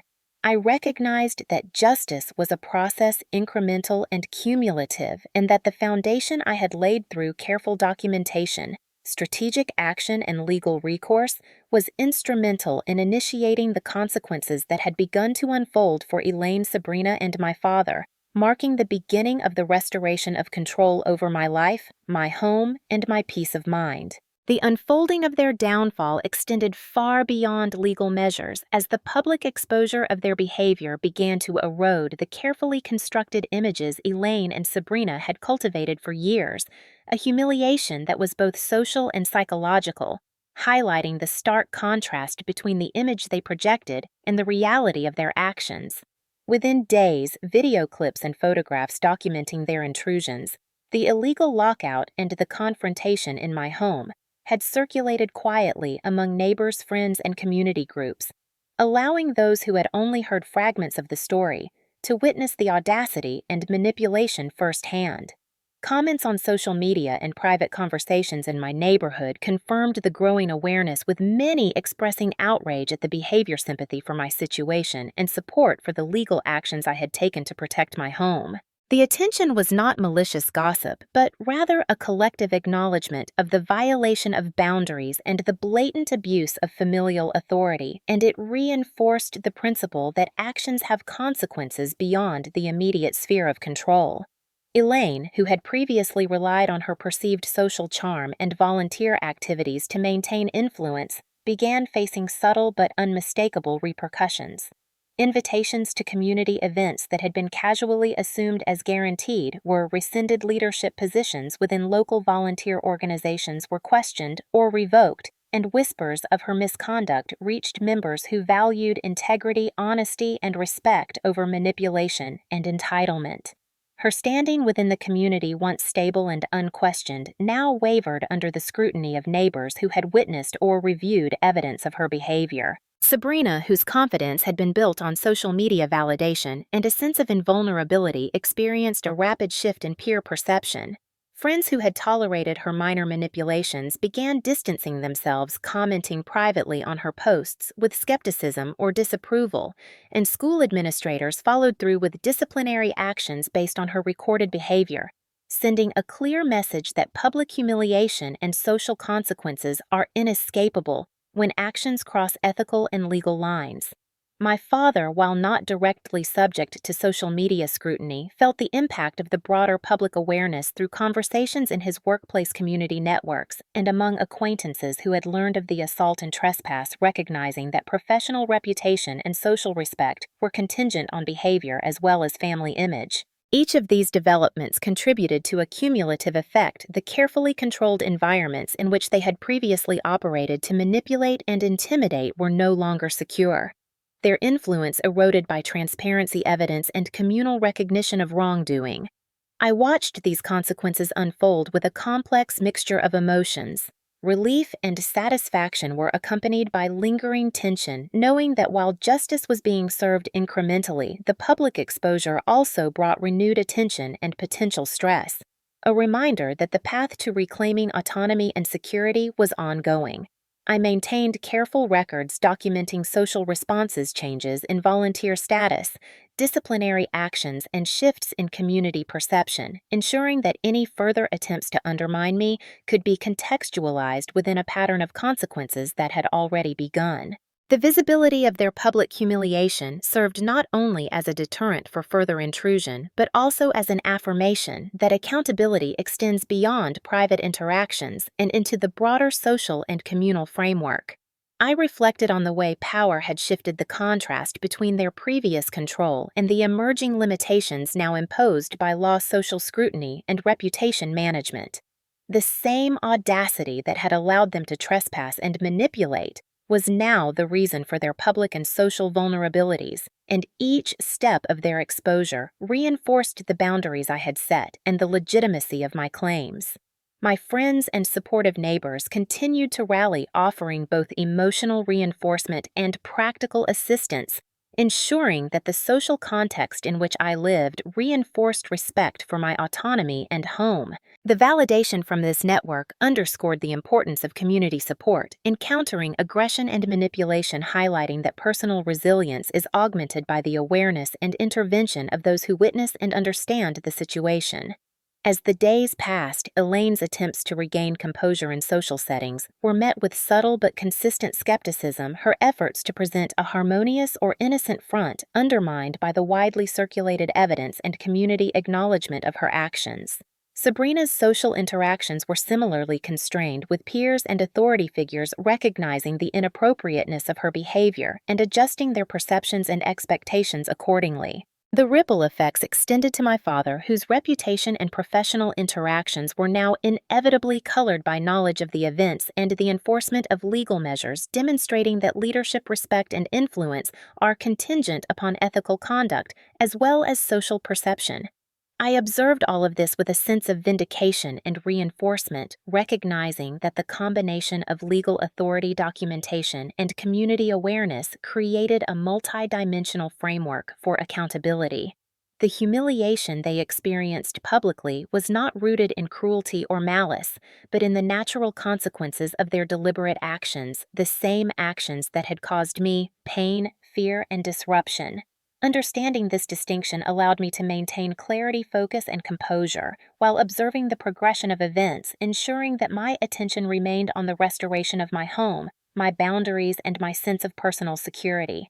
As the week progressed, the intruder's attempts to control narrative, garner sympathy, or manipulate perception became increasingly futile, met by the reinforcing presence of legal enforcement, community scrutiny, and social awareness. Each failed attempt further cemented their public humiliation and reinforced the lesson that transgressions, particularly those violating the rights of others, inevitably attract consequences both visible and tangible. The exposure of their behavior served as both a shield and a source of empowerment for me, validating my actions, supporting my sense of justice, and affirming that standing firm against aggression, manipulation, and intimidation is not only necessary but respected and supported when executed with diligence, evidence, and clarity. By the end of this period, the pattern was unmistakable. Elaine and Sabrina had experienced a reversal of social power, their previously uncontested influence undermined by transparency evidence and the assertion of rightful boundaries. while my own position as homeowner victim of trespass and upholder of legal and ethical standards was reinforced, creating a space in which I could rebuild, assert control, and restore both personal and social equilibrium. The public humiliation was complete, multidimensional, and deserved allowing me a measure of emotional release, reassurance, and reinforcement that the actions taken to protect my home and autonomy were effective, sustainable, and recognized by both law and community. In the days following the public exposure of Elaine, Sabrina, and my father's actions, I turned my attention fully to reclaiming my home and my sense of self, understanding that the process of physical and emotional restoration were inseparable and equally urgent. Each morning began with a deliberate routine inspecting doors and windows, ensuring locks were secure, reviewing security footage, and methodically addressing any lingering disarray left by their intrusions. The walls of my house, once symbols of vulnerability and violation, began to transform under my care. Each stroke of paint, each adjustment of furniture, and each restored item reinforcing my authority and autonomy. I repainted rooms that had been scuffed or disrupted, choosing colors and textures that reflected my personality and the life I envisioned, not the tastes or judgments of anyone else. Shelves were reorganized, artwork rehung, and the kitchen counters cleared and polished, a tangible reflection of control and reclamation. Beyond the physical restoration, I worked diligently on the psychological aspect of rebuilding, recognizing that the trauma of repeated trespasses and physical aggression had left an imprint that required intentional repair. I spent time meditating in the quiet spaces of the house, observing the natural light as it filtered through the windows, listening to the soft hum of the city beyond the walls, and consciously reinforcing a sense of safety, ownership, and independence. Each small act of order, care, and attention became a ritual of empowerment, a reminder that while others had attempted to violate my boundaries and manipulate my environment, I retained the ultimate authority over both the physical and emotional spaces of my life. I also reconnected with the network of friends and supportive neighbors who had stood by me during the confrontations, inviting them to small gatherings that celebrated stability, calm, and community rather than chaos and manipulation. Their presence served as both reassurance and reinforcement, validating the actions I had taken and the authority I had asserted, while also providing a network of trust and support that underscored the difference between chosen allies and those who wield control through coercion or aggression. In addition to these emotional and physical efforts, I took practical steps to fortify the home against future intrusions. I installed additional security cameras, updated alarm systems, and implemented a detailed protocol for responding to any sign of attempted entry, ensuring that both the legal and tactical aspects of protection were addressed comprehensively. Each action strengthened my sense of control and reduced the residual anxiety that lingered after the repeated violations, creating an environment where safety and autonomy were prioritized and enforced. I also reflected on the boundaries that had been tested and reinforced during the confrontations, recognizing that asserting limits was not a matter of pride or stubbornness, but a necessary step in protecting my well-being and preserving the sanctity of my home.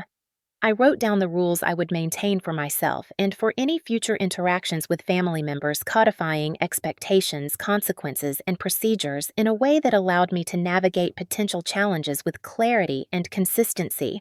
These written boundaries became both a personal commitment and a mental framework, a tool for resilience and empowerment in the face of ongoing familial tension. Beyond these concrete measures, I focused on cultivating a renewed sense of self-worth and confidence, drawing lessons from the events that had unfolded.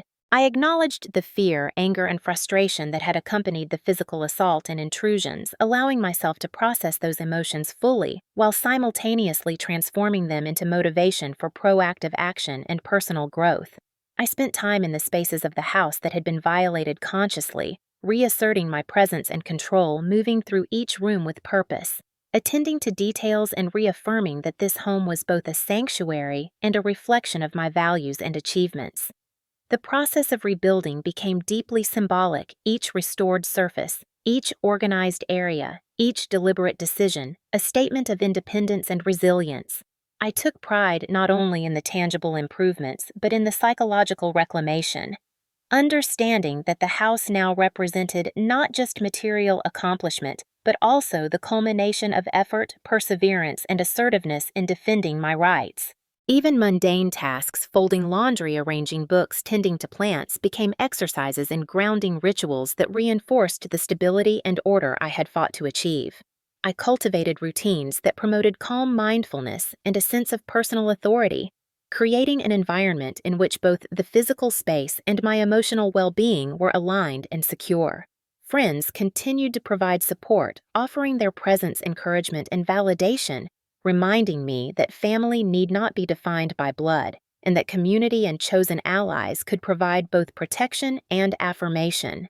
This support reinforced the lessons I had learned that resilience is built not only through personal action, but through the recognition and utilization of a trustworthy support network, that boundaries are both necessary and enforceable, and that legal and social structures exist to uphold fairness and safety when others attempt to violate them. Over time, as each corner of the house regained its order, color, and warmth, I felt a corresponding sense of empowerment solidify within me.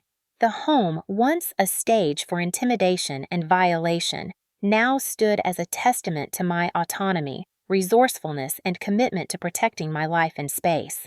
I realized that the process of rebuilding my home and myself were inseparable. The care, attention, and deliberate effort applied to one reflected and reinforced the other. With each day, the anxiety and tension of the prior confrontations lessened, replaced by a sense of accomplishment, resilience, and reinforced independence. I acknowledged the gravity of what had transpired, the trauma I had endured, and the effort required to regain control, but I also celebrated the empowerment and clarity that had emerged from those challenges. The house became not just a physical sanctuary, but a symbol of restored authority, personal strength, and the ability to assert boundaries effectively against those who sought to infringe upon them. By the end of this period of restoration, I felt a profound sense of alignment between my environment and my self-perception, a recognition that my actions, assertiveness, and careful planning had successfully reclaimed both my home and my peace of mind. The process of rebuilding was ongoing, but the foundation had been established, legal protections and social awareness reinforced, and a clear precedent set for the future, ensuring that my autonomy, security, and dignity would be maintained. Each repaired room, each organized space, and each deliberate action was a testament to survival strength and the assertion of self in the aftermath of betrayal, aggression, and manipulation, marking the transition from a period of violation to one of restoration, empowerment, and renewed independence. A week after reclaiming my home and re-establishing order, a letter arrived in the mail, its envelope pristine and unassuming. Yet I could feel the weight of anticipation and tension pressing down as I carefully slid it open. Inside was a handwritten note from my father, the familiar scrawl of his pen instantly recognizable, and my stomach tightened as I unfolded the paper, bracing myself for whatever manipulative words might emerge. The letter began with the words of apology, an attempt at acknowledgement for the events that had transpired, the trespasses and the physical confrontation, yet the tone quickly revealed the familiar pattern of deflection and justification that had characterized so many prior interactions. He wrote that he was sorry for the incident, but immediately followed with explanations that shifted the responsibility away from himself, claiming that he had been pressured by Elaine, confused by the circumstances, and caught in the middle of a situation he had not intended to escalate. The language, though polite on the surface, carried undertones of guilt-tripping and subtle manipulation, suggesting that my insistence on boundaries had somehow provoked the chaos and that I was at least partially to blame for the stress and conflict that had ensued. I felt a complex mix of emotions rising as I read, the initial sting of disappointment and frustration intermingling with a faint sense of relief that he had at least attempted to acknowledge wrongdoing. Yet I recognized immediately that this was not a true apology, but rather a carefully crafted instrument of emotional leverage designed to evoke guilt, elicit forgiveness, and maintain some degree of control over my emotional response. I paused, letting the words sink in, analyzing each phrase for intent, tone, and potential implications. The letter continued with subtle insinuations about my obligations to family, suggesting that reconciliation and understanding were expected if I wished to preserve familial harmony. The familiar refrain of prioritizing family over personal boundaries resonated in the text, a tactic I had encountered countless times before, and I felt a surge of clarity and resolve as I acknowledged the pattern for what it was, an attempt to manipulate me into acquiescence, to undermine the authority and autonomy I had painstakingly asserted. I considered for a moment the emotional power the letter was meant to wield, the way it could unsettle, provoke doubt, and reopen emotional wounds if not approached with intentional detachment and awareness. I reminded myself that my home, my legal protections, and my boundaries had been established through decisive action and careful documentation, and that no amount of guilt-laden rhetoric could undo the measures I had taken to secure my space and autonomy. As I continued to read, I noticed the shift from apology to explanation, the subtle framing of his actions as both reasonable and unavoidable, an attempt to justify the prior trespasses and aggression, while presenting himself as both remorseful and constrained by circumstances beyond his control. I recognized this immediately as a familiar tactic, a means to elicit forgiveness without genuine accountability. And I felt a mix of frustration and empowerment, knowing that I had the choice to respond on my own terms, or not at all. I set the letter down on the kitchen counter and took a deep breath, letting the tension in my shoulders ease slightly as I considered the appropriate course of action. I realized that the power in this situation lay not in reacting impulsively or emotionally, but in the deliberate choice to assert my independence and maintain the boundaries I had established. The letter was a gesture that, while superficially conciliatory, did not alter the legal protections in place, the social consequences already unfolding for Elaine, Sabrina, and my father, or the authority I held over my home and my personal life. I thought carefully about the emotions the letter had been designed to provoke: guilt, doubt, and the desire for reconciliation, and I recognized that these feelings were predictable, understandable, and manageable when approached with awareness and deliberate reflection. I made a conscious decision not to reply immediately, understanding that responding without composure could undermine the authority I had established and the sense of control I had fought to reclaim. Instead, I set boundaries internally, deciding that acknowledgement of the letter did not require forgiveness or engagement beyond what was legally and personally necessary. The recognition that this was a tool of emotional manipulation allowed me to separate the content from its intent, to see it as a gesture rather than a mandate, and to maintain my focus on the priorities that mattered: personal safety, autonomy, and the preservation of the home I had fought to protect. I reflected on the broader implications of the letter, recognizing that it was both an attempt at control and a tacit acknowledgement of wrongdoing, even if couched in self-justification. This realization brought a sense of empowerment, reinforcing the principle that accountability can exist even in the absence of genuine remorse, and that I had the authority to determine the impact and response on my own terms. I filed the letter away, a tangible reminder of both the ongoing dynamics with my father and the effectiveness of the legal and social measures I had established, allowing me to approach future interactions with clarity, composure, and reinforced boundaries. The act of reading, analyzing, and consciously choosing not to be manipulated became a ritual of strength, further reinforcing the psychological and emotional fortifications I had constructed alongside the physical reclamation of my home. By the end of the evening, the initial tension and emotional tug of the letter had transformed into a steady sense of empowerment and resolution, a reaffirmation that my decisions, actions, and legal safeguards were both valid and effective in protecting my autonomy, home, and well-being. I felt a quiet sense of triumph, knowing that the letter, while superficially conciliatory, could not erode the authority, independence, and boundaries I had established, and that I had the clarity, judgment, and strength to navigate any attempts at manipulation or interference with both discernment and resolve. In that moment, I recognized that true power lay in maintaining composure, asserting boundaries, and refusing to be swayed by emotional tactics, and that my home, my autonomy, and my sense of self were secure, not only because of legal protections, but because of my unwavering commitment to enforce them consistently and decisively. The day of the court hearing arrived with a sense of weight and anticipation that pressed on my chest from the moment I woke. I dressed deliberately, choosing clothing that conveyed professionalism and calm, a visual assertion that I was composed, credible, and in control. The drive to the courthouse was quiet, the familiar streets of my neighborhood giving way to the imposing architecture of the legal center, each step of the journey reminding me that the culmination of weeks of intrusion, manipulation, and aggression was finally approaching a formal resolution. Entering the courtroom, I felt the solemnity of the space settle around me, the polished wood, the elevated bench, and the attentive clerks and legal personnel, creating an atmosphere of order and authority that contrasted sharply with the chaos that had permeated my home. I approached the front of the room where my attorney had set up, and together we reviewed the final evidence, the security footage of multiple trespasses. Photographs of disrupted rooms, documented messages, police reports, and statements from friends and neighbors who had witnessed key incidents. Each piece of evidence was a brick in the foundation of my case, demonstrating clearly and irrefutably the pattern of behavior from my father, Elaine, and Sabrina. When the judge entered, the courtroom fell into a hushed stillness, the air charged with anticipation. I took a deep breath, recalling the moments of fear, humiliation, and violation that had brought me here, and allowed a steady calm to settle over me, knowing that my preparation, documentation, and composure had brought me to this pivotal moment.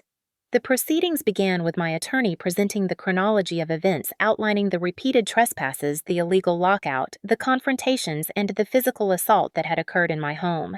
The footage was played in the courtroom, displaying clearly the intrusions, the interactions, and the behavior of Elaine, Sabrina, and my father. The expressions on their faces as the judge and jury reviewed the video mirrored the reactions I had anticipated: surprise, discomfort, and a dawning recognition of the consequences of their actions. Elaine attempted to speak, offering explanations that mirrored the patterns of deflection and manipulation I had observed in her messages, but the judge and attorneys maintained focus on the facts, allowing no deviation from the established evidence. Sabrina's attempts at justification and dramatization were similarly curtailed, her social media antics irrelevant in the legal framework where documentation, eyewitness testimony, and direct evidence held authority. My father, who had previously wielded control through intimidation and familiarity, now faced the undeniable weight of legal accountability. His complicity and direct involvement in the assaults and trespasses made explicit by both the security footage and corroborating testimony. Each statement, each video frame, and each witness account reinforced the undeniable truth: the repeated pattern of aggression, intrusion, and manipulation was intentional, calculated, and deserving of formal consequences. The courtroom atmosphere, once tense with anticipation, shifted as the judge began deliberation, referencing the documented legal standards and the repeated violations that had been presented. The verdict, when it was announced, was comprehensive and unambiguous. Elaine and Sabrina were found guilty of trespassing, harassment, and violating the restraining order with legal consequences including fines, restrictions on property access, and formal censure within community and institutional frameworks. My father was found guilty of assault and contempt of court regarding the prior restraining measures required to complete anger management programs and legally prohibited from entering my property or contacting me without explicit court approval. Relief and a deep sense of vindication surged through me as the courtroom absorbed the significance of the ruling, the actions that had violated my home, my safety, and my emotional well-being were formally recognized, and consequences had been assigned accordingly. The impact of the judgment extended beyond legal enforcement. It was a public acknowledgement of accountability, an official affirmation of my rights, and a declaration that manipulation, intimidation, and physical aggression would not be tolerated or left unaddressed. I allowed myself a brief moment to absorb the significance, recognizing that the legal outcome validated the weeks of meticulous documentation, careful planning, and assertive action that had been necessary to protect my home and autonomy. The intruder's expressions reflected the consequences in real time: frustration, anger, and disbelief as the reality of legal accountability sank in, their previous confidence replaced by the recognition of the limits imposed by both law and social expectation. I felt a profound sense of empowerment. understanding that my actions had not only defended my property and well-being, but had also established clear boundaries and precedent for future interactions, reinforcing my autonomy and the enforceability of my rights. Exiting the courthouse, I felt the weight of weeks of tension and conflict begin to lift, replaced by a steady sense of accomplishment and closure. My attorney offered congratulations, highlighting the effectiveness of preparation evidence and calm composure in achieving a just outcome, and I absorbed the reassurance while reflecting on the personal journey that had led to this point. Walking through the city streets, I allowed myself to process the full scope of the experience. The intrusions, the assault, the emotional manipulation, and the eventual legal and social consequences that had culminated in this moment of victory. The sense of justice extended beyond the formal ruling. It encompassed the restoration of my home as a safe and secure space, the reinforcement of my personal boundaries, and the affirmation that assertiveness, documentation, and legal action can successfully counter manipulation and aggression, even when perpetrated by family members. I recognized that the empowerment I felt was not solely the result of the verdict, but also of the conscious choices I had made to assert authority, maintain composure, and ensure that every action was grounded in evidence and legality. The courtroom experience, the verdict, and the public acknowledgement of wrongdoing provided a profound sense of closure, a milestone in reclaiming not only my home, but also my confidence, dignity, and emotional well-being. I understood that while the interpersonal dynamics and residual tension with my family might continue to exist, the legal foundation had been solidly established, creating a framework in which further attempts at intrusion or manipulation would carry immediate and enforceable consequences. By the time I returned home, the physical and symbolic restoration of my space felt complete, reinforced by the court's recognition that my autonomy, safety, and property rights were paramount and that violations would not be ignored. Standing in the center of my living room, I allowed a deep, grounding breath to fill my lungs, acknowledging both the emotional weight of the journey and the significance of the victory.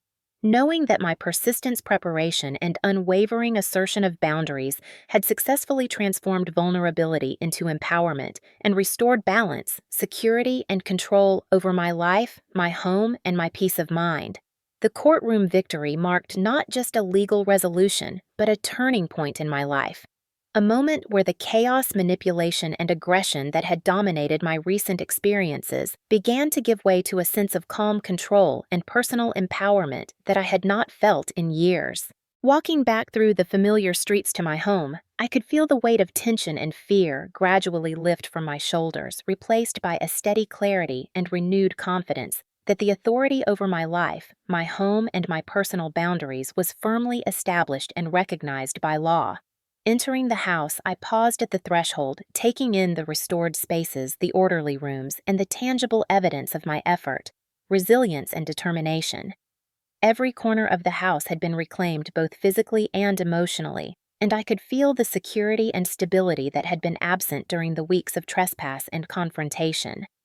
Sitting in the living room, I allowed myself a moment to reflect on the months of manipulation, intimidation, and aggression that had challenged me and tested every ounce of resolve I possessed. I acknowledged the emotional trauma, the fear, and the moments of doubt, and in doing so, I recognized the strength, courage, and strategic clarity that had allowed me to navigate the chaos and emerge with both my property and my dignity intact.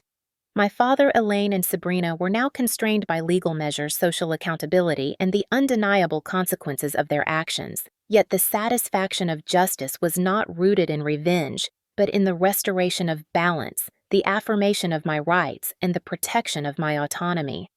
I walked through each room, touching surfaces, adjusting furniture, and observing the light as it filtered through the windows, allowing the house to serve as a tangible reminder of my ability to maintain control and enforce boundaries, to reclaim spaces that had been violated and assert ownership over both physical and emotional domains.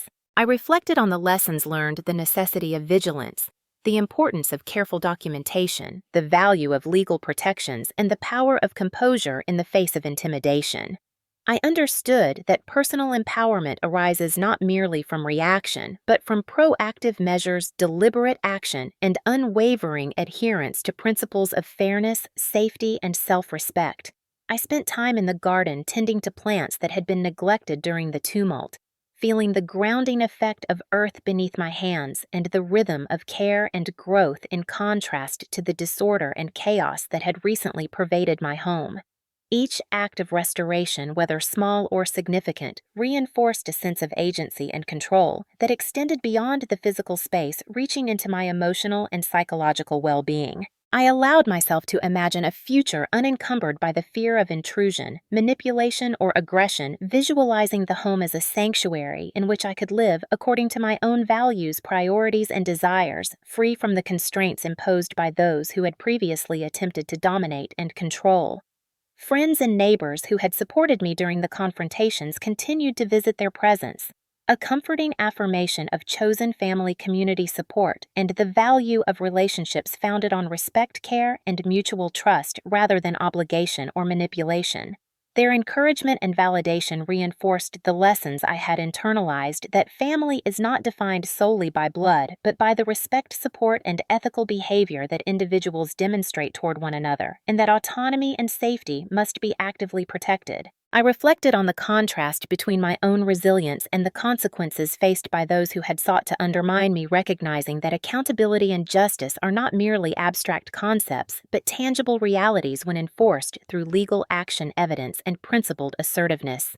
The sense of peace that began to settle over me was hard-won, cultivated through vigilance, preparation, and the strategic use of both law and social support. I understood that while the risk of further attempts at intrusion existed, the framework I had established ensured that any such actions would be met with immediate consequence, reinforcing the inviolability of my boundaries and the enforceability of my rights. Sitting in my restored living room, I allowed the quiet to permeate the space, listening to the gentle hum of the city beyond the windows, the subtle creaks of the house settling, and the occasional distant conversation of neighbors going about their evening routines. The ordinary sounds, once unnoticed, now carried a sense of normalcy and reassurance, a confirmation that life could continue uninterrupted within the protective boundaries I had asserted. I contemplated the broader implications of my experiences, acknowledging the psychological growth, the reinforcement of self-confidence, and the strategic clarity that had emerged from confronting repeated aggression and manipulation. I recognized that peace is not merely the absence of conflict, but the presence of control authority, and the ability to navigate challenges with composure, foresight, and decisive action. The house restored, secured, and filled with light became a tangible symbol of this peace, a testament to the resilience, courage, and strategic planning required to transform violation and intimidation into empowerment and stability. In this space, I felt a profound sense of closure. The physical and emotional threats had been neutralized, the intruders held accountable, and the legal and social structures reinforced to prevent recurrence. I allowed myself to feel the satisfaction of victory tempered with the understanding that vigilance would remain necessary, but confident in the foundation I had established. As evening settled, I moved to a chair on the back patio, the warm glow of lights casting soft shadows across the garden I had tended, and allowed myself to absorb the significance of the moment. The wind stirred the leaves, and I listened to the quiet rustling as a meditation on both the fragility and resilience of personal boundaries. I reflected on the journey from violation to restoration, recognizing that each step from asserting legal authority, documenting incidents involving law enforcement, and maintaining composure under pressure had been essential in achieving the peace I now felt. I acknowledged that my relationship with my father Elaine and Sabrina had fundamentally changed, that reconciliation was neither necessary nor expected, and that autonomy, safety, and respect were my priorities above all. I felt a quiet but profound satisfaction in knowing that while they faced legal, social, and personal consequences for their actions, I had reclaimed not only my home, but also my sense of self, my confidence, and my authority, creating a space in which my life could proceed according to my values, choices, and principles without interference or intimidation. As I gazed across the backyard, observing the subtle interplay of shadows, light, and growth, I understood that this peace was not granted by others, but earned through resilient strategy and unwavering assertion of boundaries. I was finally free to live according to my terms, to enjoy the home I had worked for, and to cultivate relationships, experiences, and a life that reflected my priorities, choices, and the hard-won respect for both myself and my personal space. Sitting in that quiet evening, I realized fully that my victory was not only legal but deeply personal. A confirmation that empowerment, safety, and dignity are achievable even in the face of betrayal, aggression, and manipulation, and that the culmination of this journey was a restored home, a reaffirmed self, and a life in which peace, control, and autonomy were firmly mine. My peace was real, tangible, and unassailable, and I understood that while they had sought to disrupt, intimidate, and control, the ultimate triumph belonged to me. I had protected my home, my rights, and my life, and that empowerment and serenity were now firmly in my hands.